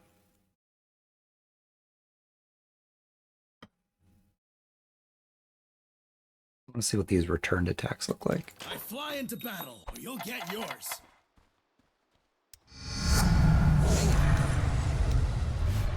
I mean, that range isn't bad. Just a minute or so now until the game starts. I could go Patience. for a It's walk. not so bad. Used to be like out to here, but I was thinking this one's gonna hurt. Okay. Enemy. Oh, you were serious? I'm getting attacked over here. Good spot. Come on. Don't wait on me. See, that looks the same to me. It looks the same as it was before. Hey, you got a minute? Your funeral. There's two stuns happening there. Is that because...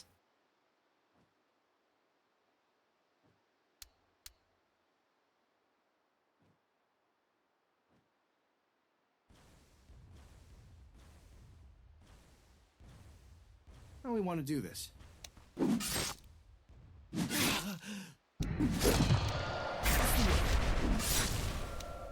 too bad.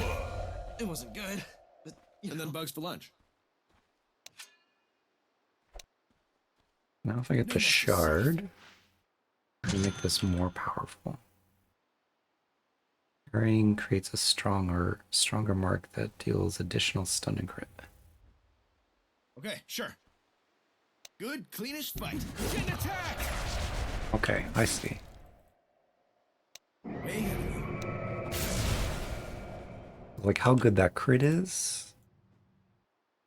Yeah, I'm going. Getting attacked. Come back. Every step's a journey, The bro. shard just makes that a little More where that better. came from. I'm talking to you. 5-second Tough cooldown. guy. Mana at higher levels. Flightless and fearless. What's the other thing that does a mark? It's Raven's Veil and...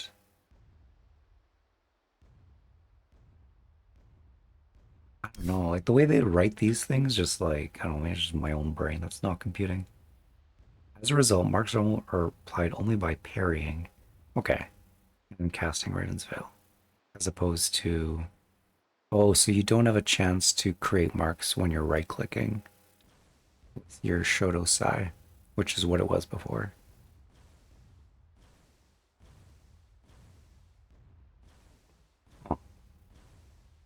I mean, I think it's simpler. Most part, you want to be right-clicking with your other sword because you get a lot of damage out of the passive of it. Raptor Dance no longer provides magic damage immunity. Didn't realize it did that. Level talent, 100% Shoto Sai mark critical strike replaced with 80% Shoto Sai critical strike.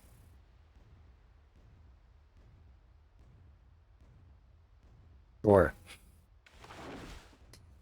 It's so confusing. Fun hero though, so fun. Such a fun hero. They nerfed his first skill down, but I mean, I get why they did it. Because there was such an emphasis on that skill, and now you kind of have to branch out to his other skills to...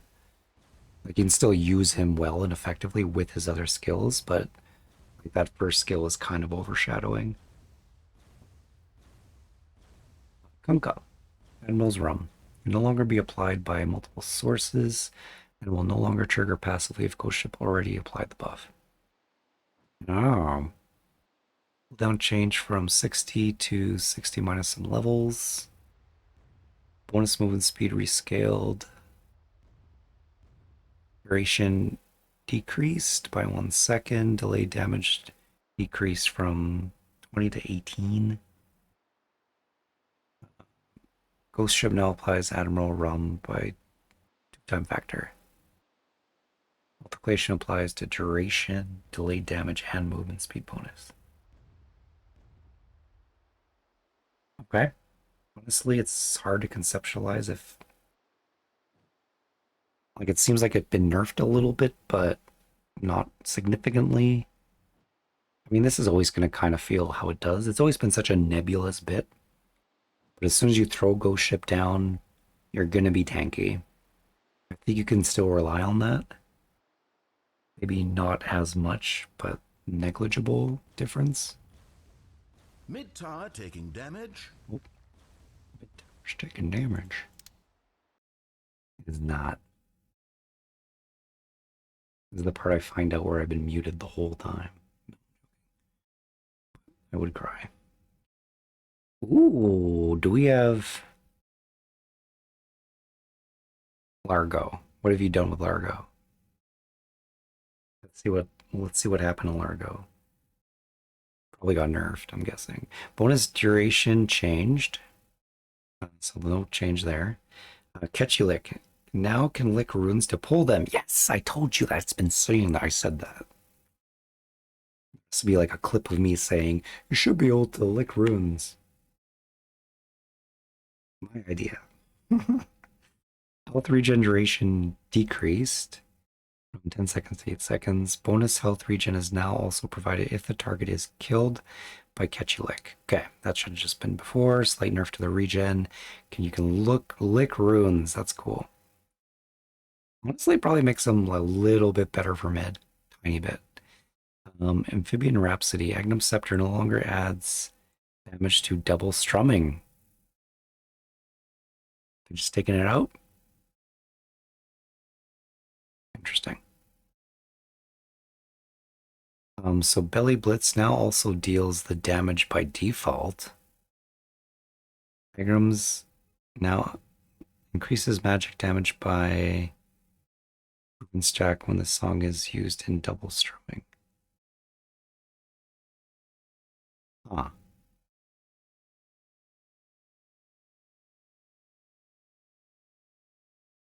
Okay. Yeah, okay.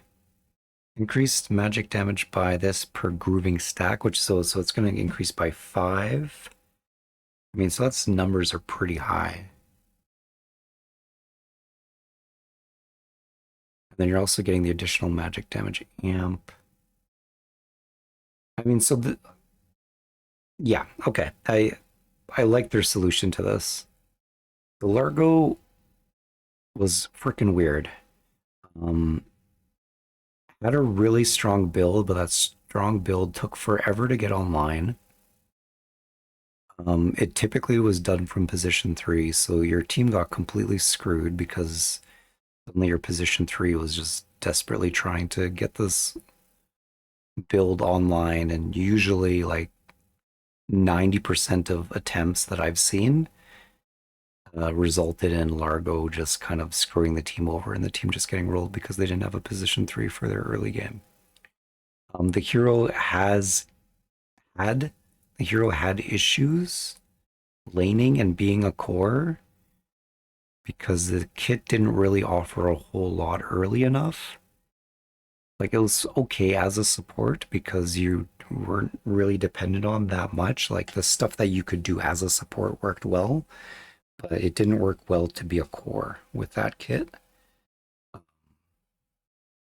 mean, if you did happen to like have your team carry you, to the point where you did get Kai's Sanj Agnums, then yeah, the hero got a bit ridiculous, where it started to be unkillable and it would just like go around dancing and playing music and killing the enemy.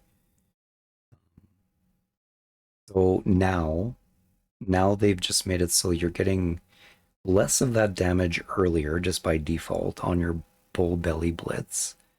So you are going to be able to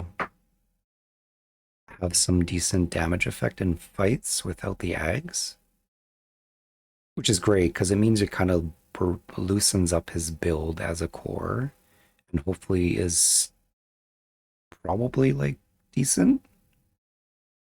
And now if you get the Agnum Scepter, you're going to have more damage on it. And you can double strum. They have more effects with your songs with more damage. So it kind of solves the early game problem. I don't know what the numbers look like, but I wonder if he's still going to be broken if he gets off his big build. He might still be broken. And it might actually be easier to get to that broken state. But I mean, he's probably more of a core now than he was before. I'm guessing they didn't really know what to do with him, right? They kind of put him in between this core and support role, and now it looks like he's going to lead him a little more into the core role, I'm guessing. Hot Feet Hustle, move speed decreased. Nerfing that a little bit. Genius max DPS decreased from 1.5 to 1. Not surprised to see that. That was like a great talent. You would like hard pressed not to take that one. Mind you, the catchy Polek distance. There's a cool thing you do with Force Staff on this hero. This catchy lick forces direction. If you timed your Force Staff with your lick, you can actually get a crazy punch hook with this hero.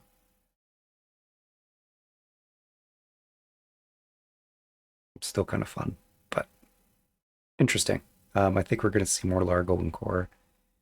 Might still be broken in the late game. But I mean, there's counters to him, right? He's healing, so with the changes to the healing stuff now, that's going to affect Largo a lot more, and his healing isn't going to feel as effective for his teammates. So maybe his crazy late game build is not going to feel so bad now. On the other side of it. Legion Commander. Base armor decreased by 1. Outfight them. Build your rework. So passively grants Legion Commander bonus armor. Whenever Legion Commander casts an ability, it gains the same amount as a stacking bonus for 6 seconds. When allied within the range, cast an ability, they will gain a 6-second buff with 50% of the value. So she's passively providing armor to herself and her allies when spells are being cast.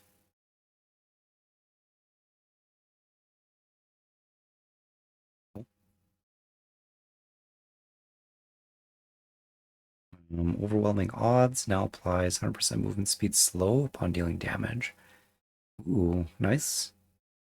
Makes it so you can potentially like do some movement manipulation on your enemy.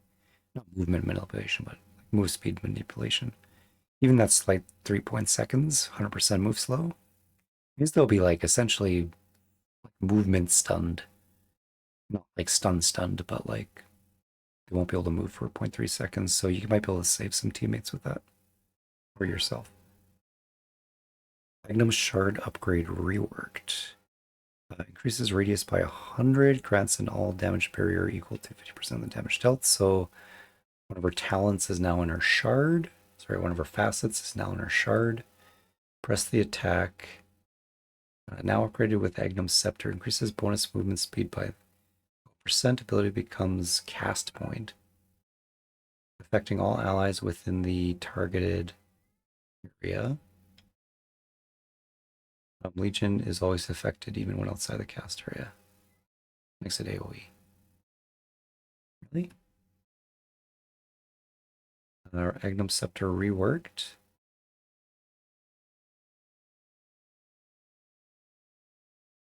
Okay, so they took away her original eggs, right? Cat's meowing. I'm not sure if you hear it. No, it's not coming through. Okay, so I mean, good. I was starting to get worried about Legion because like you started just to see like Legion became more of a one-dimensional hero than Animage in terms of item build. Like Legion, Blade Mail, Blink, Eggs. What a snooze fest, right? Like there wasn't much deviation off of that. Then afterwards you would like build some different items like BKB. I mean, you wouldn't really go BKB because of what your axe did. But you could go BKB, you could go Assault Cuirass. But I mean, your 3-item buildup was always the same. Which you never want to see on a hero, honestly.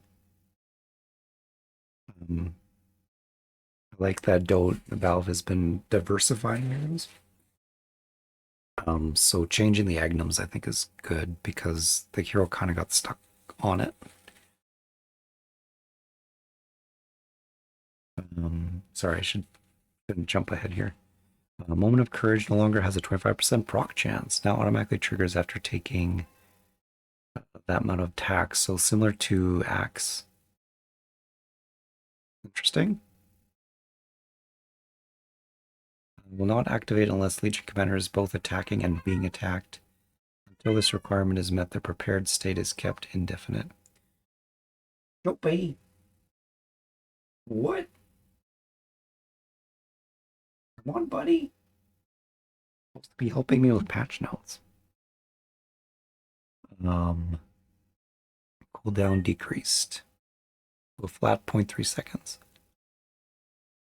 I mean, so if she's getting attacked a lot, like fast, she's going to be proccing this off wicked fast.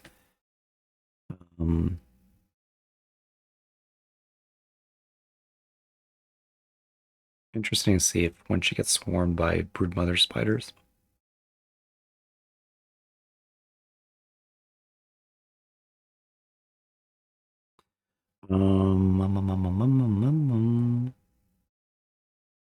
The way Moment of Courage works is that when you're being attacked, the unit that you're attacking is the one that's going to receive the counterattack, I think.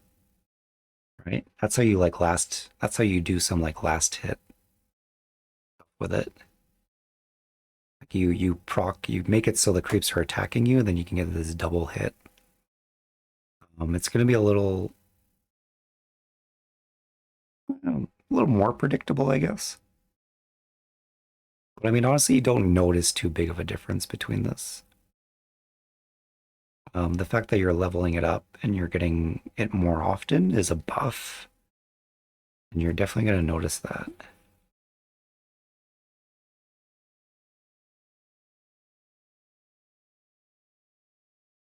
Because it was a flat percentage chance proc before.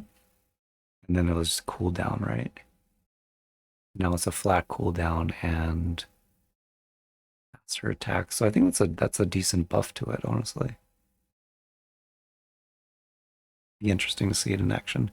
Duel Legion Commander can now use any abilities during duel.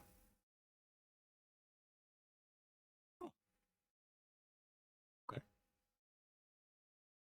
So you can purge yourself if you get like attack slowed and you're not silenced or anything, you can purge yourself.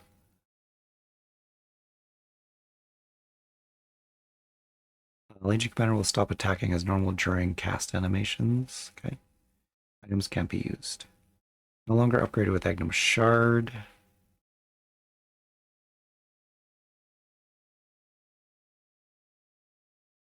Okay.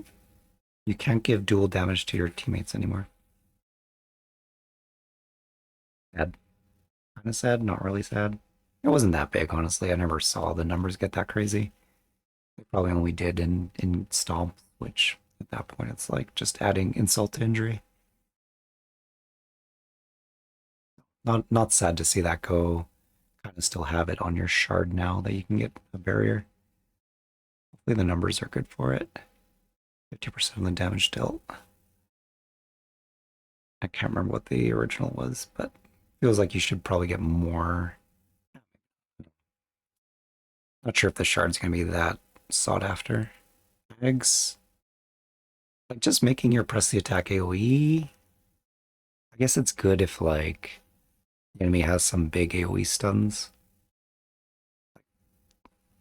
Magnus reverse polarities, but you just completely take off the stun in an area.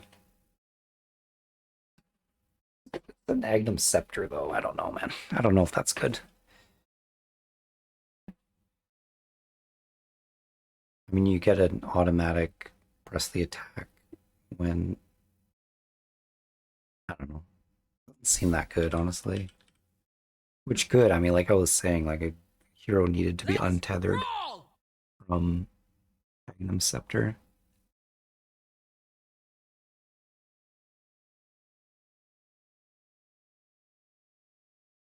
The movement speed's interesting. You can give yourself a big AoE, like your team a big AoE movement speed bonus.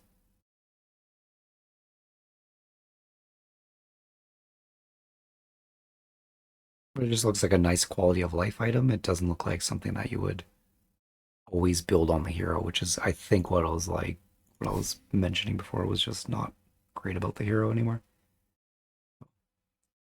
Good to see that. Leshrac with the smallest amount of improvements and changes. Diabolic Edict, duration improved from 10 seconds to 8 seconds. Number of explosions. So hence total damage is unchanged. Explosion interval decreased. So you're just getting your explosions quicker. Affects buildings again. Honestly, I didn't like having to choose between the buildings or the burst. It made Lesh feel weird. I hope people are going to get off the Blink Dagger a little bit. I mean, I get why they rush Blink Dagger, but it just made such a weird build for the hero that like worked really well in some circumstances and others just kind of made the hero one-dimensional in a weird way. Giving the hero more options made the hero more one-dimensional. Felt like Lich. Base mana regen decreased. -1. You're losing mana constantly.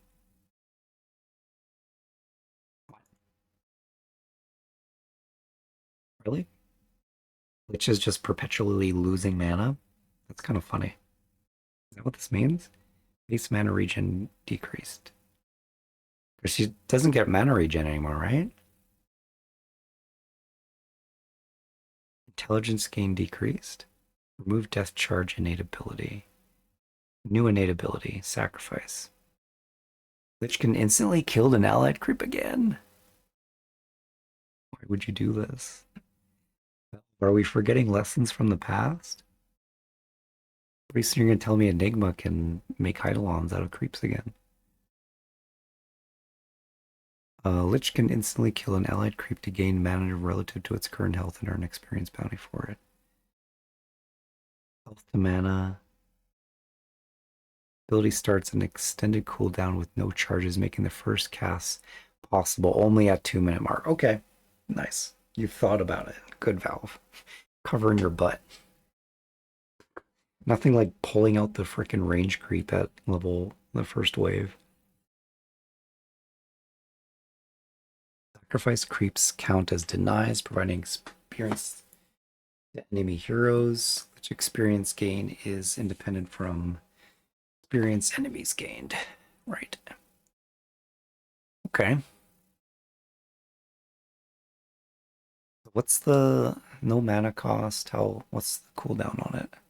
You get 2 charges. Base charge restore time is a minute?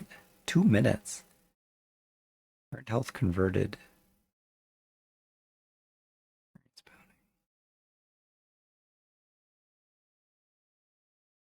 This is bizarre. Like, okay, so does Lich have mana regen again? Just comes with a negative?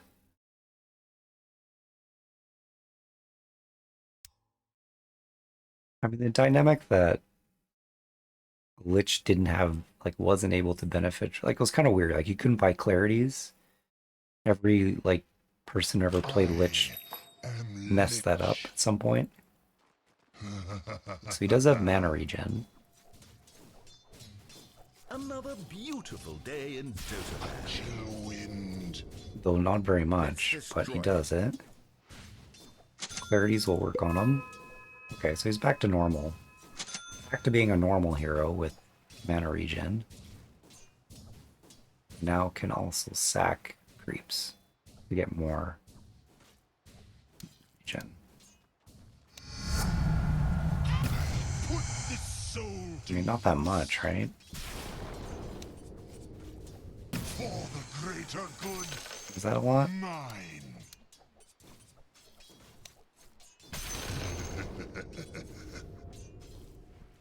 Frost upon us.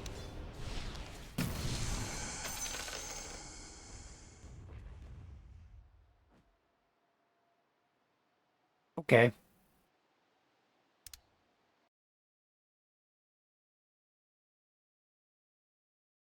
Every 2 minutes, you can pull a creep out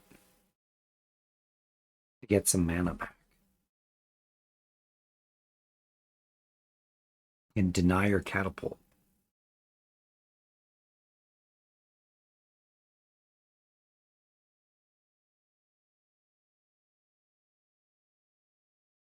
I like how the video for Sacrifice is just him right-clicking a creep and an Omni Knight.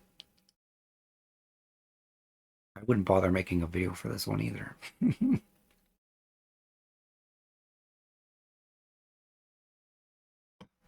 Experience bounties. Okay, so you get some experience out of it. I don't know. It's kind of just weird.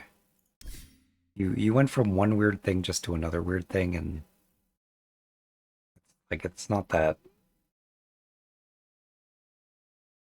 kind of weird. I mean, in the middle of fights, if you're kind of by a creep wave and you're out of mana, like this could be clutch. So it's not like it's like nothing. The whole like Lich not being able to have mana regen was kind of weird, honestly. So like I'm not sad to see it go. Yeah. Talent changes. You get Frost Shield charges, 2 of them at level 20. Cool. That's better than Chain Frost on Death's pretty good. Usually you don't want to skip that up. 2 Frost Shield charges though is pretty strong. 25 talent challenge for any incremental damage replaced with Chain Frost unlimited bounces once again. Oh yes. Oh yes. Love to see it. Does that mean you're just gonna throw it on ancient creeps again? Is that back? Do you just put like a bunch of chain frosts on ancient creeps again? Bad carry walks by an ancient camp and suddenly 3 chain frost bounces onto him. But then you bought a blade mail to counter it, and it was just funny times. Funny times. All right, Life Stealer. Oh my god, it's almost 30 and I'm almost at L. Why is this taking me so long? Why am I the slowest patch reviewer on the planet? Life Stealer. Base damage increased by 10. Base attack increased by 20. Base movement speed increased by 5. Buffs. Base buffs. Cool Frenzy reworked into an innate passive. Provides Life Stealer with bonus attack speed per level. Okay. Rage now also provides bonus movement speed while active. Cool. Open wounds mana cost decreased by 10. Max slow increased by a straight 50. Wow, they're just like giving Lifestealer. What did Lifestealer do? Who did Lifestealer blackmail? Feast is now a basic ability. Target maximum health rescaled. Max health damage rescaled as well. Slightly better at later. Bit nerfed early.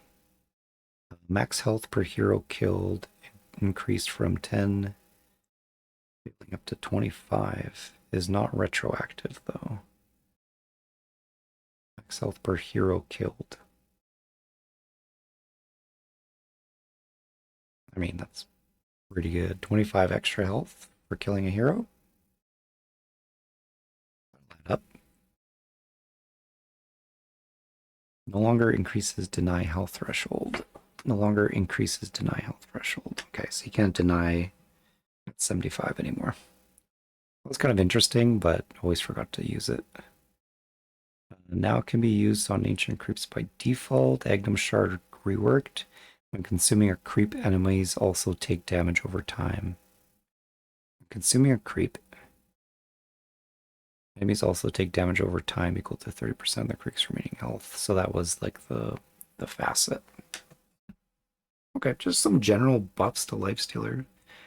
Not like hugely significant, but not insignificant either. Like bonus move speed. Rage. Nice. All these things are kind of just nice. You can get a bonus move speed at level 10 for 20. Damn. It's going to be whipping around. I mean, S and Y always feels good on this hero. It's going to feel even better now. Getting the most of that movement speed. He's going to have a lot of movement speed.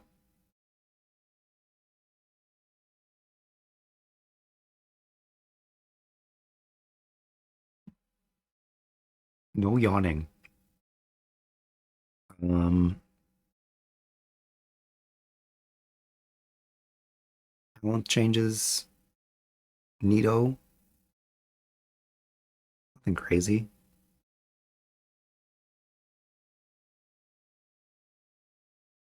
Lena. Lena get finally nerfed? Never. She'll never be nerfed. Removed combustion innate ability. Slow burn is her new innate. Abilities deal additional 64% damage as undispellable burn over 4 seconds. Damn. Dragon Slave. So damages have been nerfed, especially early. I mean, they're nerfing their damages to make up for the slow burn. She's kind of always going to be doing a little more damage over time. Laguna Blade damage decreased. Wow, significantly. From 500 down to 380 at first level. But again, it's going to 64% of it's going to be burned over 4 seconds, so.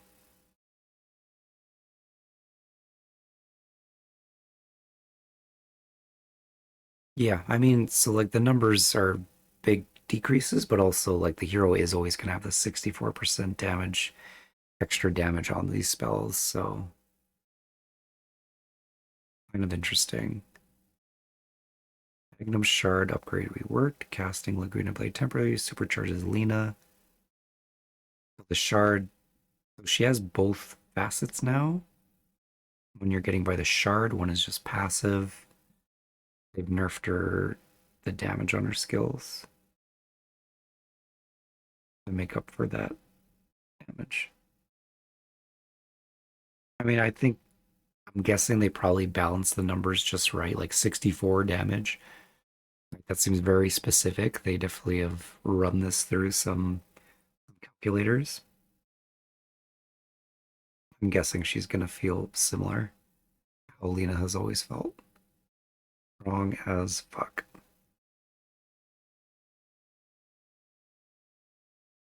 This one's slow burn duration, which increases the damage to 80%. Damn.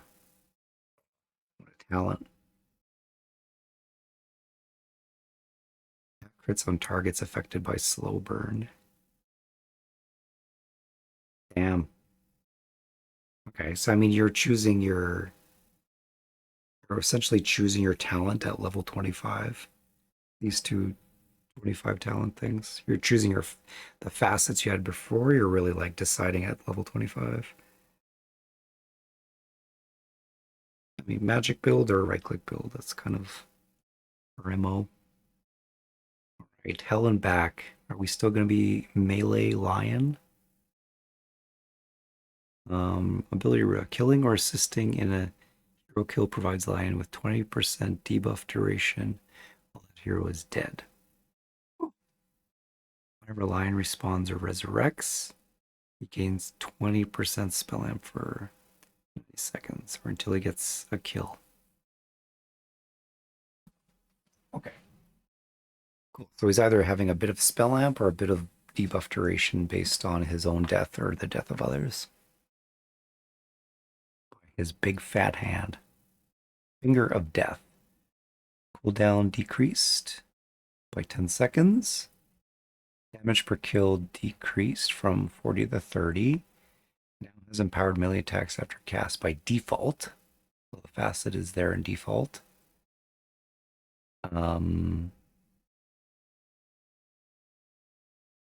This all looks the same.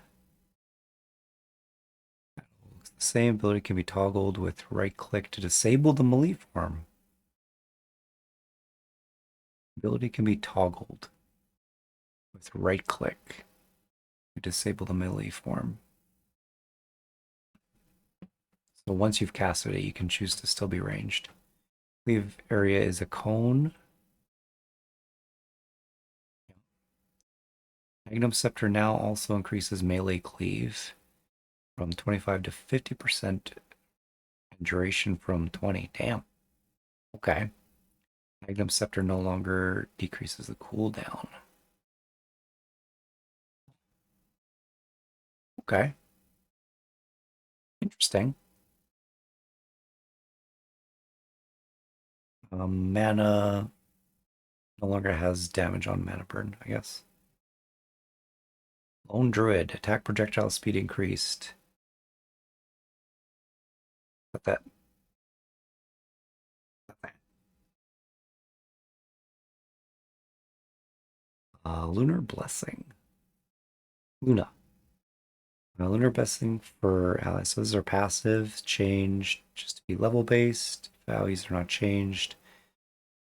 Values are not changed. So nothing really changed there. Lunar Orbit now applies 20% damage reduction while active. Was not the case before. I guess that was the one of the facets, right? That's just worked in. Magnum Shard upgrade reworked. Increased damage reduction by 10%. And provides Luna with 20% bonus move speed for the duration. Was a shard before? Luna once had a really cool shard where you would cast Lucent Beam and 2 glaives would come out of it. And that was the coolest moment for Luna. Because you would buy a Mage Slayer and you would just rock the map with it. Reduce everyone's like magic output. And like Mage Slayer had a lot longer duration on it as well, so it like matched your Lucent Beam. It was so good. It was so good. Then you had Coddle follow you around. Fun times.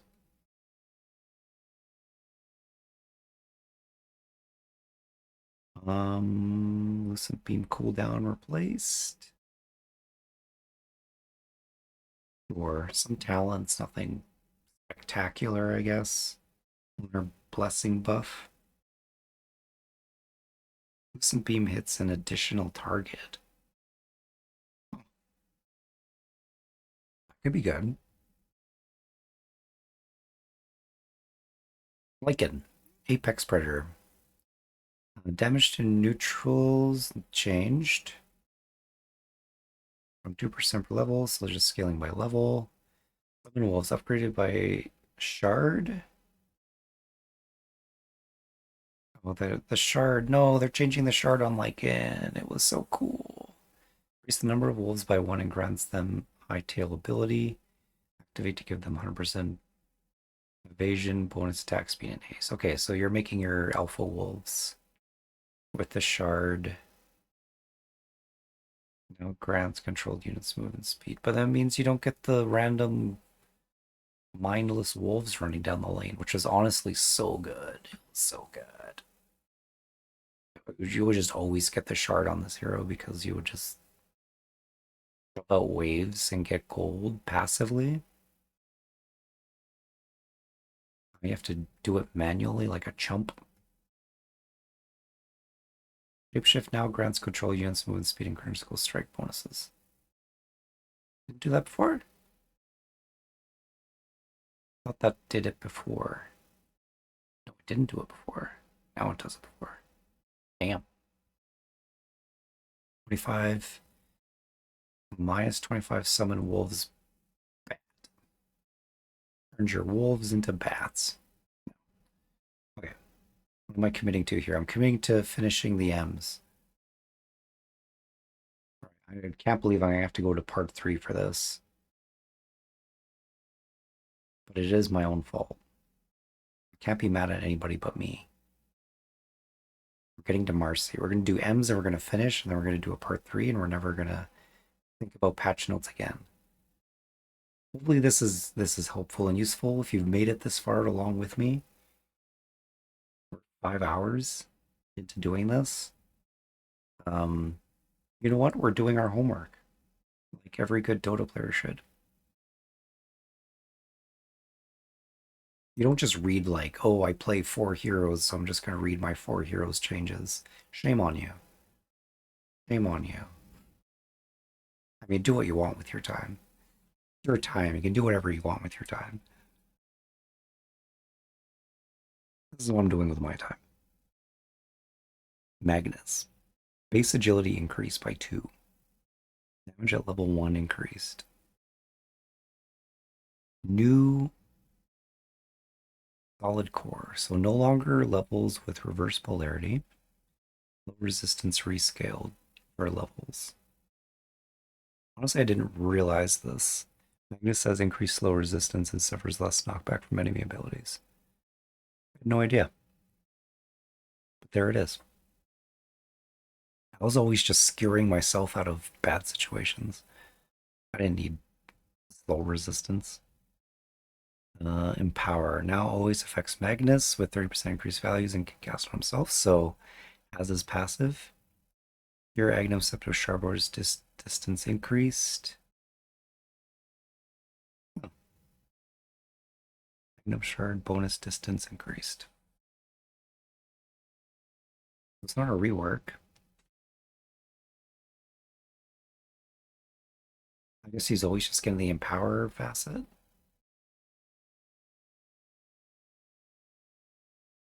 I mean, honestly, I think that's just like, it's good. Forcing people to choose it, and it's just like, okay, just put Empower on yourself. Just make it on him, and then he can buff others with it too. I think that works. I don't think it's overpowered or anything. I think it's just like, let Magnus be Mag. He's had it tough. He ended up killing his whole village under a mountain or something. Volcano killed his whole family. Marcy. Okay, Marcy. He took away the facet, so that one facet was so good. But I mean, Marcy is still good. And this is what I'm jumping ahead, but I'm happy to read this. Ability can be set to all cast to bring the target ally to the destination. So that facet, and I think that was a good facet, honestly. It was hard to justify not taking it because once you've like used it a bunch, you're like, oh, that feels so good to do. And I'm guessing maybe they just gave Bodyguard the same one. Anyway, stop sticking ahead. Special delivery. If Marcy couriers in the fountain, while special delivery is cast, courier will take all the items from the stash before teleporting. Thank you. I have done the shameful thing of teleporting my courier to me and not putting the items on it. Egg on my face. Donkey poop on my face. The courier will now automatically attempt to transfer items upon teleporting and back to the fountain. If the courier has an extra items after trying, didn't transfer any items, it will stay next to Marcy. Cooldown changed for level base.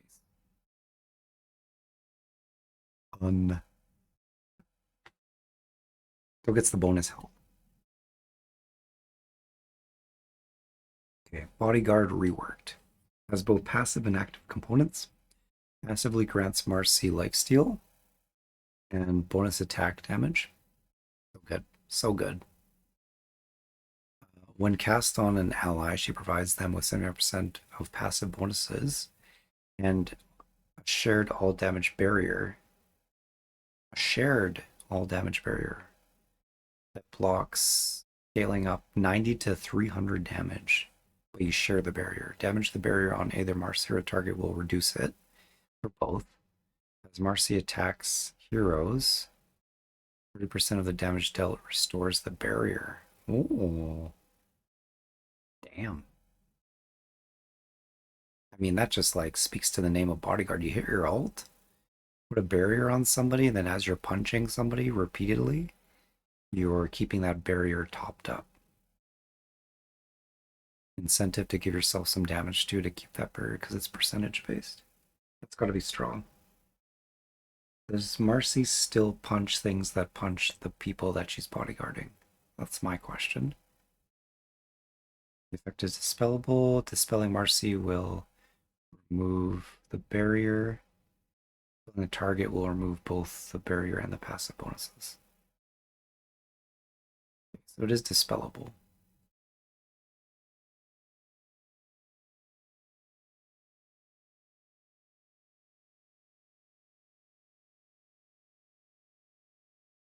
She no longer has that passive hit. I don't know if people noticed it, but like the bodyguard hit was huge. it would always be right clicking, just like random right clicks when somebody was hitting. But she had this on. And that like just resulted in more hits, which honestly made the removal of that really strong talent kind of like you still kind of had a really good attack speed with it.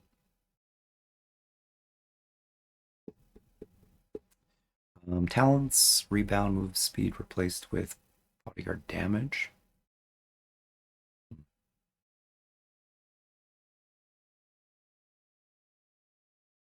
Guess you're choosing that depending on how much you want to punch people. Level 20 talent, unleash movement speed increased. 25 bodyguard damage replaced with bodyguard strong dispel. That was both Marcy and the target. Wow.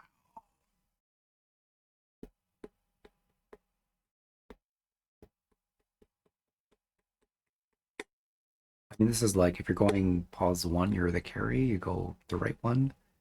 Otherwise, the left one. The left one's really strong. It spells both Marcy and the target. A strong dispel. That's going to be nerfed. What's the cooldown on this? 20 seconds? Might get nerfed. Mars. Dauntless. No longer considers Mars allies when determining if Mars is outnumbered. Heh. Hilarious. 1v9. 9v1. HP regen extra enemy decreased 50 to 40. Bulwark now a point targeted ability. What? Oh, Mars will face towards the targeted. Thank you. Yes, that's good. It was kind of a bit janky. You had to like time it with how long it takes Mars to turn. Like the mechanics of like to get this thing to work properly was just like everyone knows what I'm talking about. It was just clunky. Felt very clunky. Making this the same as Kez's thing is going to be so good. Good. Thank you. That's such a nice quality of life. I'm going to use it so much more now. Sometimes you're just like, I don't want to have to bother with this. Just hit me in the face. I don't care.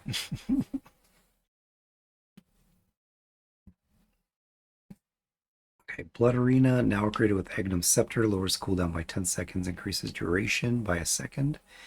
If an enemy is killed in the arena, Mars and his allies get arena restored health and mana.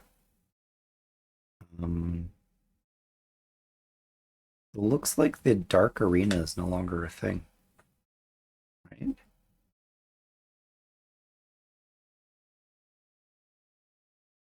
Yeah. So the removal of the facets means that we're always going to be able to see inside arena now. It was an interesting, like that was a very interesting dynamic. It definitely felt overpowered in some situations, and other times you didn't even notice it. So it was like, it was cool. Had to say it go. Medusa, Gorgon's Grasp. Cooldown decreased later levels by a bit. Always centers the cast cursor around the second grouping, even if the number of volleys is increased. We just made it so it's consistent targeting based on the number of volleys. Which, honestly, I didn't realize you can have more volleys. What is that, a shard? Talent? Talent? Level 15 now? Can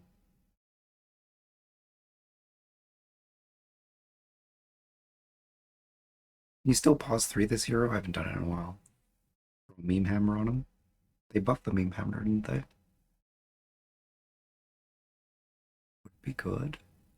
I mean, what about these items for... So we have new items. What are these items for Dusa? Are you going to care about any of these? She's not going to get Specialist Array because she already has it.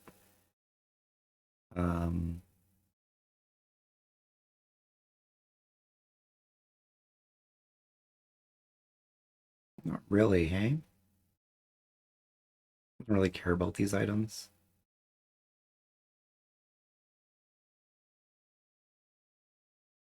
Nope. Let's see some Meepo changes. All right, Meepo. Been having fun with Meepo. I'm almost at 50 games with Meepo. I'm one of the last heroes. Okay. Base movement speed decreased by 5. Remove sticky fingers innate ability. Oh, I hope he gave him back his okay, coolest thing ever that Meepo had was Pack Rat. Putting a Mage Slayer into his neutral slot. So that all his Meepos had a Mage Slayer. Gave him ridiculous magic regen, which made him so tanky for magic resist. We put a Diffusal Blade that was broken for a while.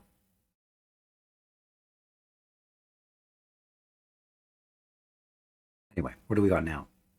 Geomancy, new ability, passive, can't be leveled. Meepo grants stacking bonuses to himself and his clones based on their terrain. Each Meepo grants its bonus to other Meepos. If there's a tree within 25 range, he receives 1 health regen. He is standing on solid ground, he receives bonus speed. If he's in water, his attacks slow the target by 2%. Each Meepo can provide only 1 tree bonus no matter how many trees are within the radius. So you can give all your Meepos a bunch of health regen by getting them all to stand by trees. You can each only do 1. If there's a tree in the water, people will provide both water and tree bonuses. Okay. Geomancy. I mean, so the health regen's cool. It's nice that he can kind of give himself some health regen. If he's standing on solid ground, he receives movement speed bonuses. So he's going to move faster, even though they nerfed his speed a little bit. He is going to move slightly faster, generally. If he's in water, his attacks slow the target by 2%. So he's going to be doing some slows when he's in water. I mean, you're not going to, like, try to big brain this and be like, ooh, my one Meepo's trying to fight this guy, so I'm going to move this Meepo into water. It would be ridiculous. Nobody's going to do that. It's only 2%. It's not like a significant amount. It just means that in different terrains, when you're just using Meepo as you normally would, you're going to get some different bonuses. And you can just heal yourself a little bit if you're by trees.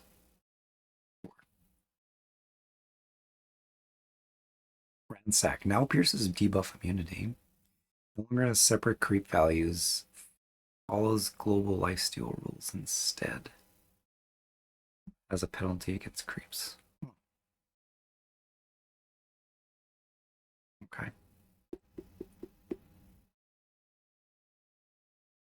Divided we stand, ability reworked. Max level increased from 3 to 4. Okay, so we get more Meepos. Level requirement rescaled. So now he's getting his Meepo early, regardless of the talent or facet. No longer passively grants magic resistance. Oh no. Now each duplicate copies all of Meeple's items, but they share their cooldowns. Whoa, what? Whoa, what? Damage, attack speed, health mana regen, mana burn, and proc chance bonuses from items are distributed equally among the amount of Meepos.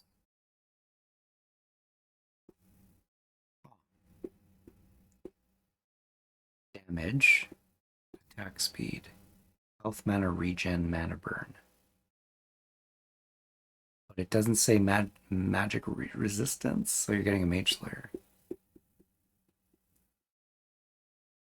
Clones can't use consumable shared items on the main Meepo.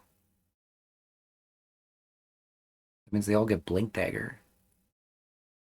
All the meeples are gonna have a blink dagger.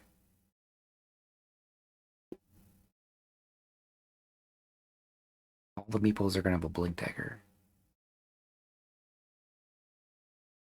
No. No, you didn't do. Did you do this? I mean, Mischief for mischief. I'm not opposed to having an overpowered meepo.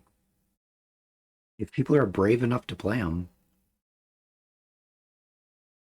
Meatball the Geomancer! What you have in mind? You for reals? Another thrilling match awaits us. Well, they share cooldown, of course. Sorry, I forgot the cooldown part. Like that idea. But I mean, damn. Like, did it say health mana regen? Health mana regen's reduced.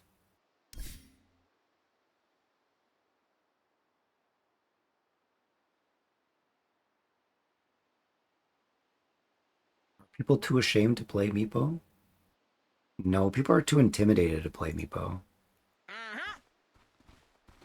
Like, most heroes you're controlling one, and Meepo you have to control 5 of them. One paw in front of the other. And this is just like too much for people's brains. If you say so. Understandably. If one of the Meepos dies, they all die. It's very punishing. It's very, very punishing. But you can do cool shit, so the Meepos can move to each other. That's what I was thinking. They like poof to each other, so you can like spread them all around the map. They can all be doing something different in different places, and then when you want to fight, you're like, Still bright out here. let's go, guys. And you all poof. It's a really strong hero, but just mechanically, it's very challenging to play. Yep. It's easy to fuck up. How are you doing? I've been thinking about you. Hope you're doing well. We have to play some Peak.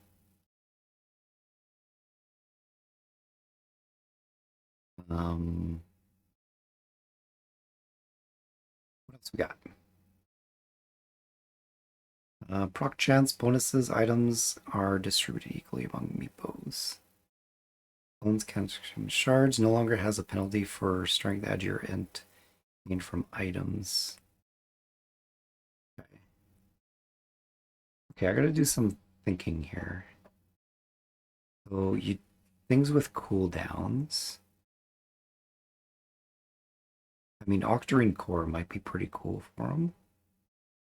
Because then you can get your proofs off faster. Or more of them.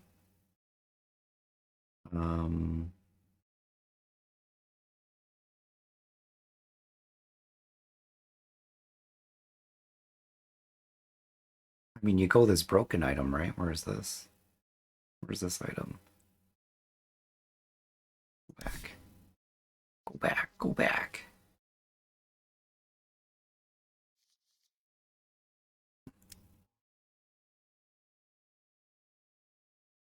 Yeah, I've got to finish these patch notes. But probably have some time this weekend. Meatball the Geomancer! Alrighty. Yep. Well, let's get to it, shall we? I mean, so you probably still go Diffusal Blade. The Diffusal Blade amounts so are bright going to out be here. lowered, right? Like your style. Yeah, like that barely did anything, but if you get all of them whacking, it might be pretty decent. Blood. Hey, everyone's got to start somewhere. So Diffusal Blade, probably good still on the hero. The item I'm thinking, this one. Does this work? Yep.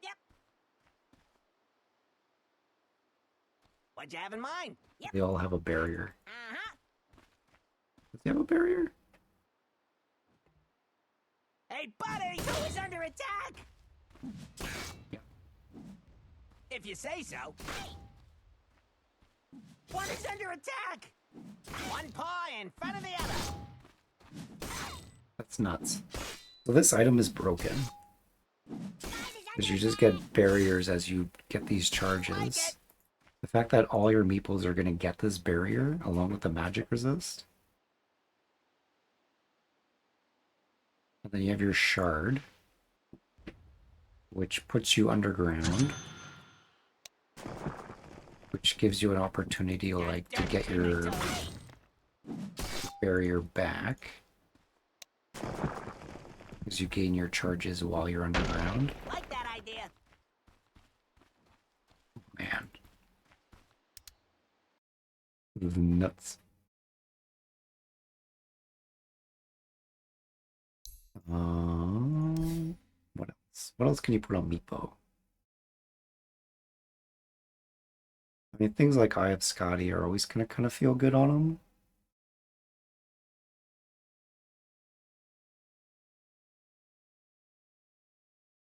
Shadow Blade? No, you can only make one invis. I mean, even though, like, even still having one invis would be not bad. Like, having the option to make your one meeple that's getting hit go invis, probably pretty good.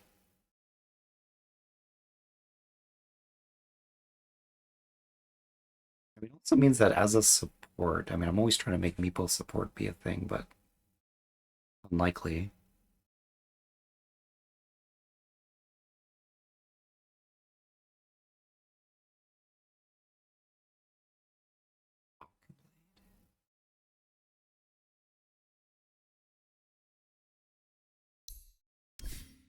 Oh, what do you not get? Health mana regen gets reduced. Mana burn. Anything that procs chance bonuses from items. Proc chance bonuses.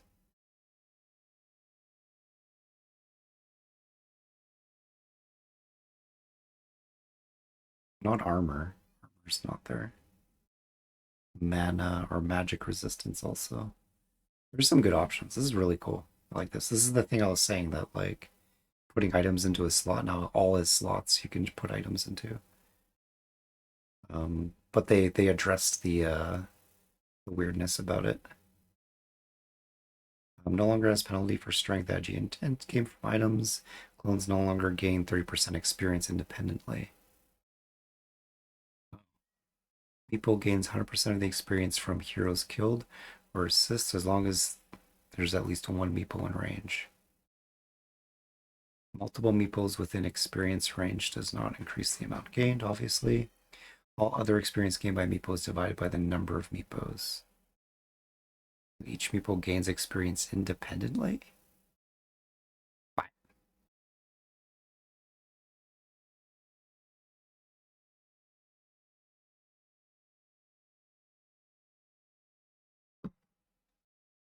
You're never actually getting more experience for the more meeples you have. Which is, yeah, is kind of how it should be. Because experience-wise, you need to treat the meeples as one hero. Which is, this is kind of what it's doing. Before it had this weird nerf to the clones. They kind of just cleaned it up and made it so that you don't have, you can have, regardless of what meeple you have in lane, you're going to be getting the full experience. Where before you kind of had to micromanage where your main meeple was for the most amount of XP. So I like that change. I think that works pretty well. Cool, meeple. I'm excited for these changes. Miorana removed Celemeni's faith innate ability. What was that? I don't remember what it was.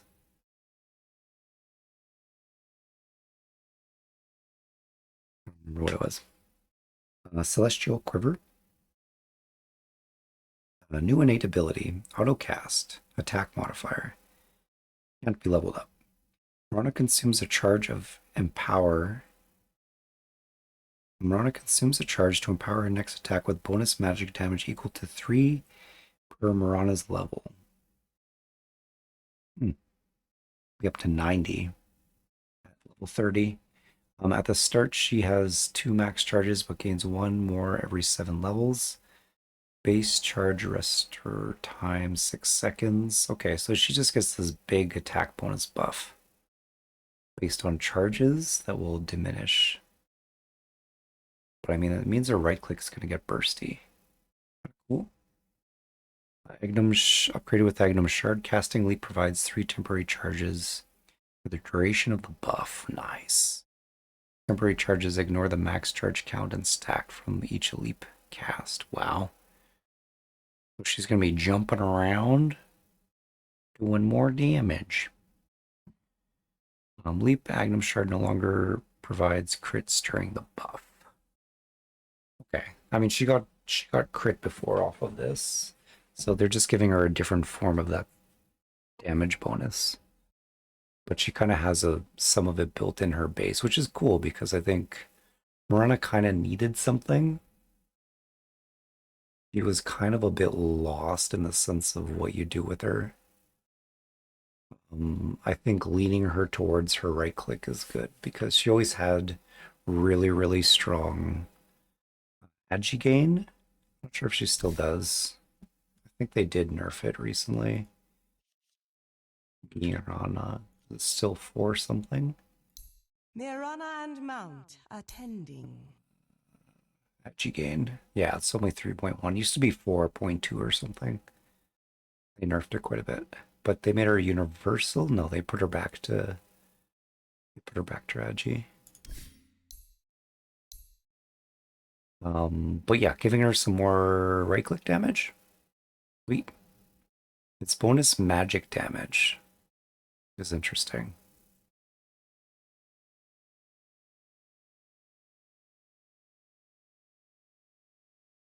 Means you probably can't crit off of it. It's like its own independent damage.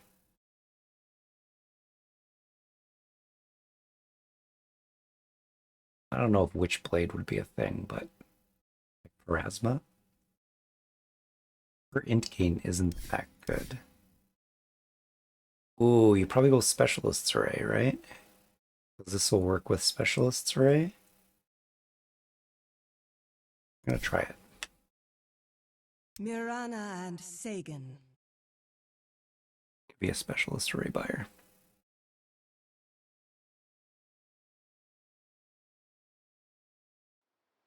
Tonight we ride. Forward, pet. Oh, goody, I'm so terribly excited. Oh, goody. Is this item good? So the buildup is Alacrity, Sword, 1,000, 1,000, and 500. That's pretty good. Of course.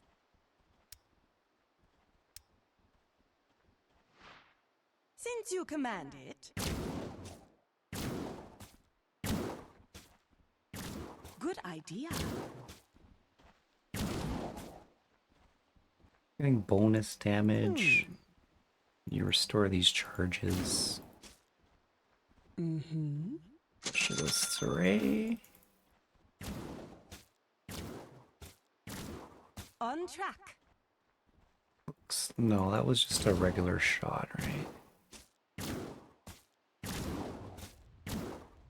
Looks like the first shot still worked. And then Specialist's Array is just like additional shot. Yes.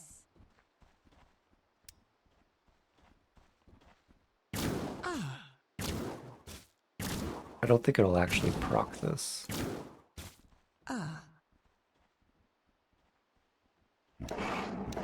On the prowl.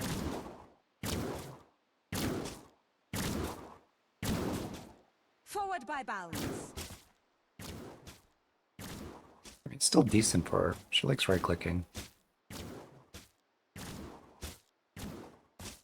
Likes the stats. She's gonna want bonus damage for this Celestial Quiver.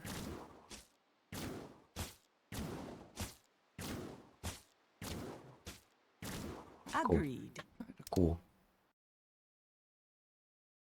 Oh, okay.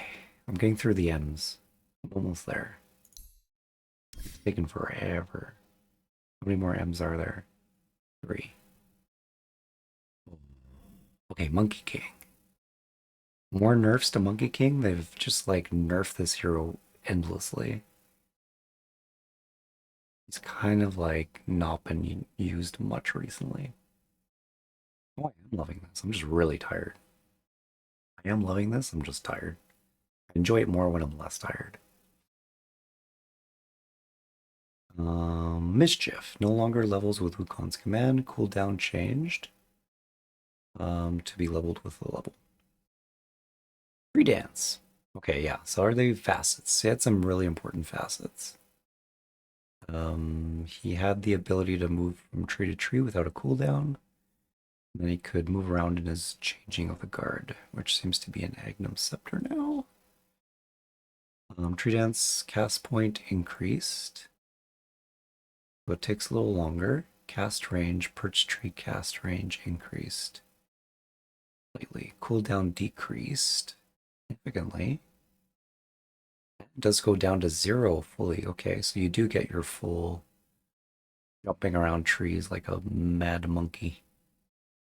Leap distance has been decreased though. Leaping between trees can now be interrupted by roots and leashes. Nasty. Previously was only interrupted by stun, hidden, or hex statuses. So he can be interrupted from dumb jumping more. Now has changing of the guard sub ability by default. Command is active. Monkey King gains changing of the guard ability, which allows him to transform to any one of his soldiers on cast. Monkey King takes the place of the soldier closest to the target location. Yeah. Same as it was before. Indistinguished from other soldiers and invulnerable, but can't issue commands. That's 0.3 seconds, no mana cost. Cooldown 3 seconds. So with Agnum Scepter, ability appears in place of Wukong's command. It starts on a 1 second cooldown after casting Wukong's. Can't be cast while rooted. It starts on a 1 second cooldown. Can't be cast while rooted and can't target soldiers created by Agnum Scepter effect. What? Monkey King disjoints projectiles upon transformation. The possessed soldier has a small ring around it, which is visible only to Monkey King and his allies. When the effect is over, Monkey King becomes his usual self, leaving the overtaken soldier's position empty. What?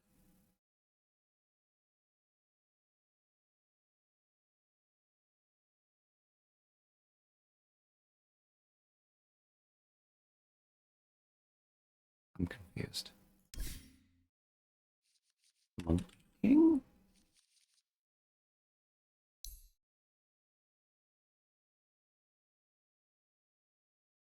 Spawns a monkey soldier near. So his eggs is still the same. He's still spawning random monkeys. I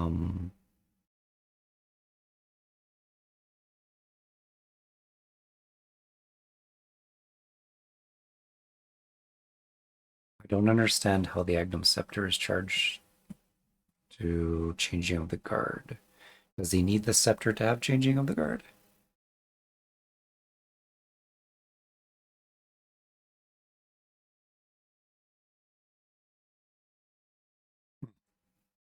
Maybe.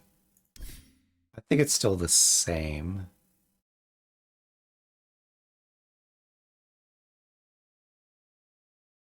Can't be cast while rooted. Weird that it's telling me it's a default, but then also saying that it's part of his Agnums.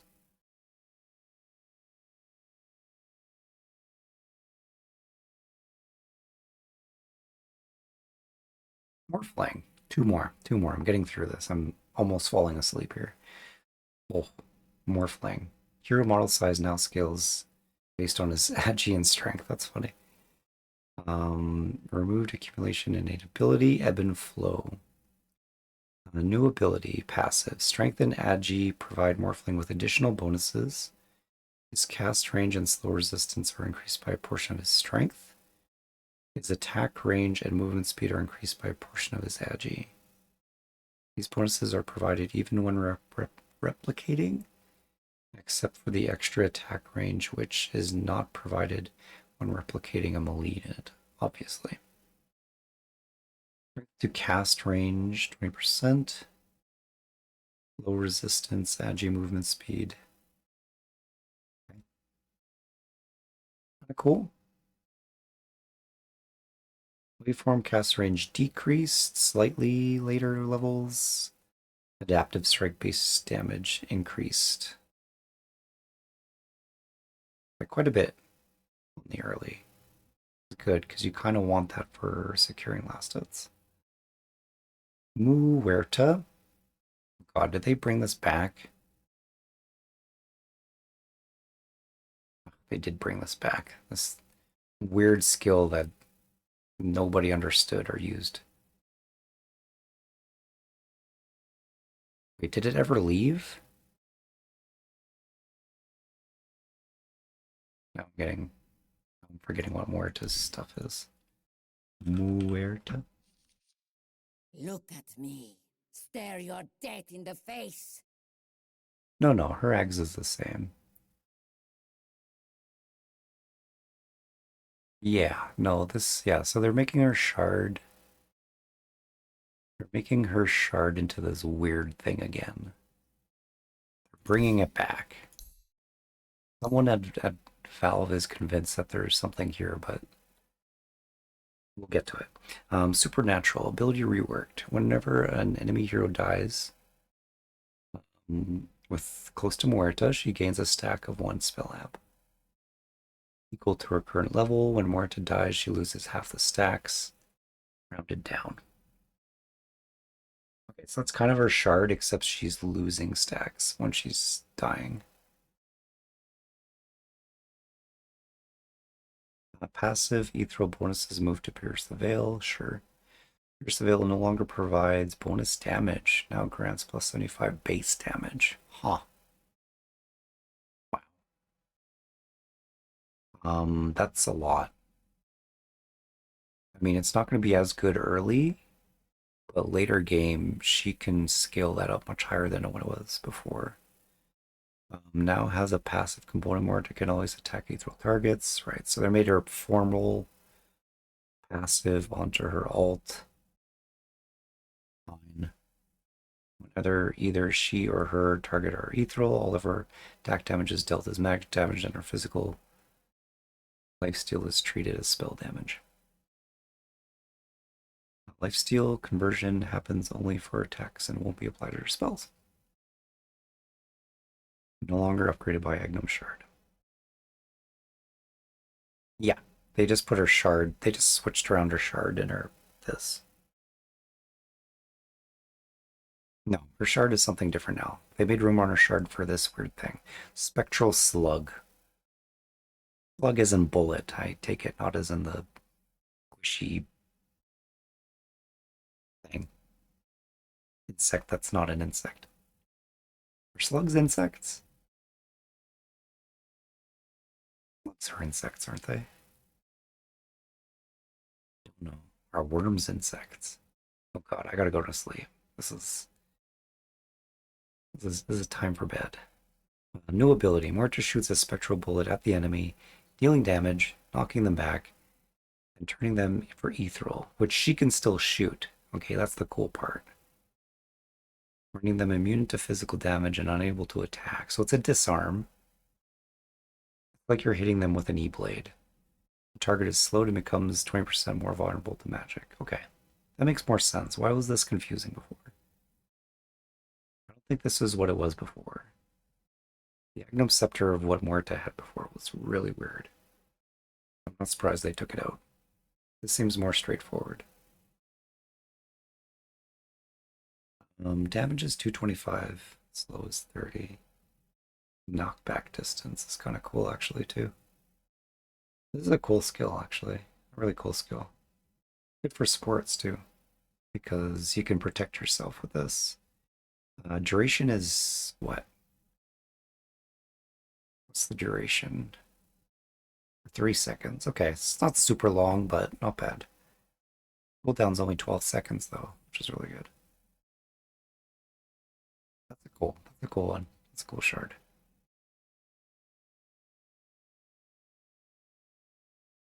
Okay, I gotta go to bed. I mean, we did another 3.5 hours of this, and there's so much. Why is there so much? Is there actually this much, or am I just going really slowly through this? Probably a mix of both. Okay, that's part two. We're gonna do part three at some point later in my lifetime. Maybe tomorrow. Maybe they pad it for nerds like you. Yeah, yeah, they do. The nerdy shit that I'm into. Okay, I gotta go to sleep. Thanks for tuning in.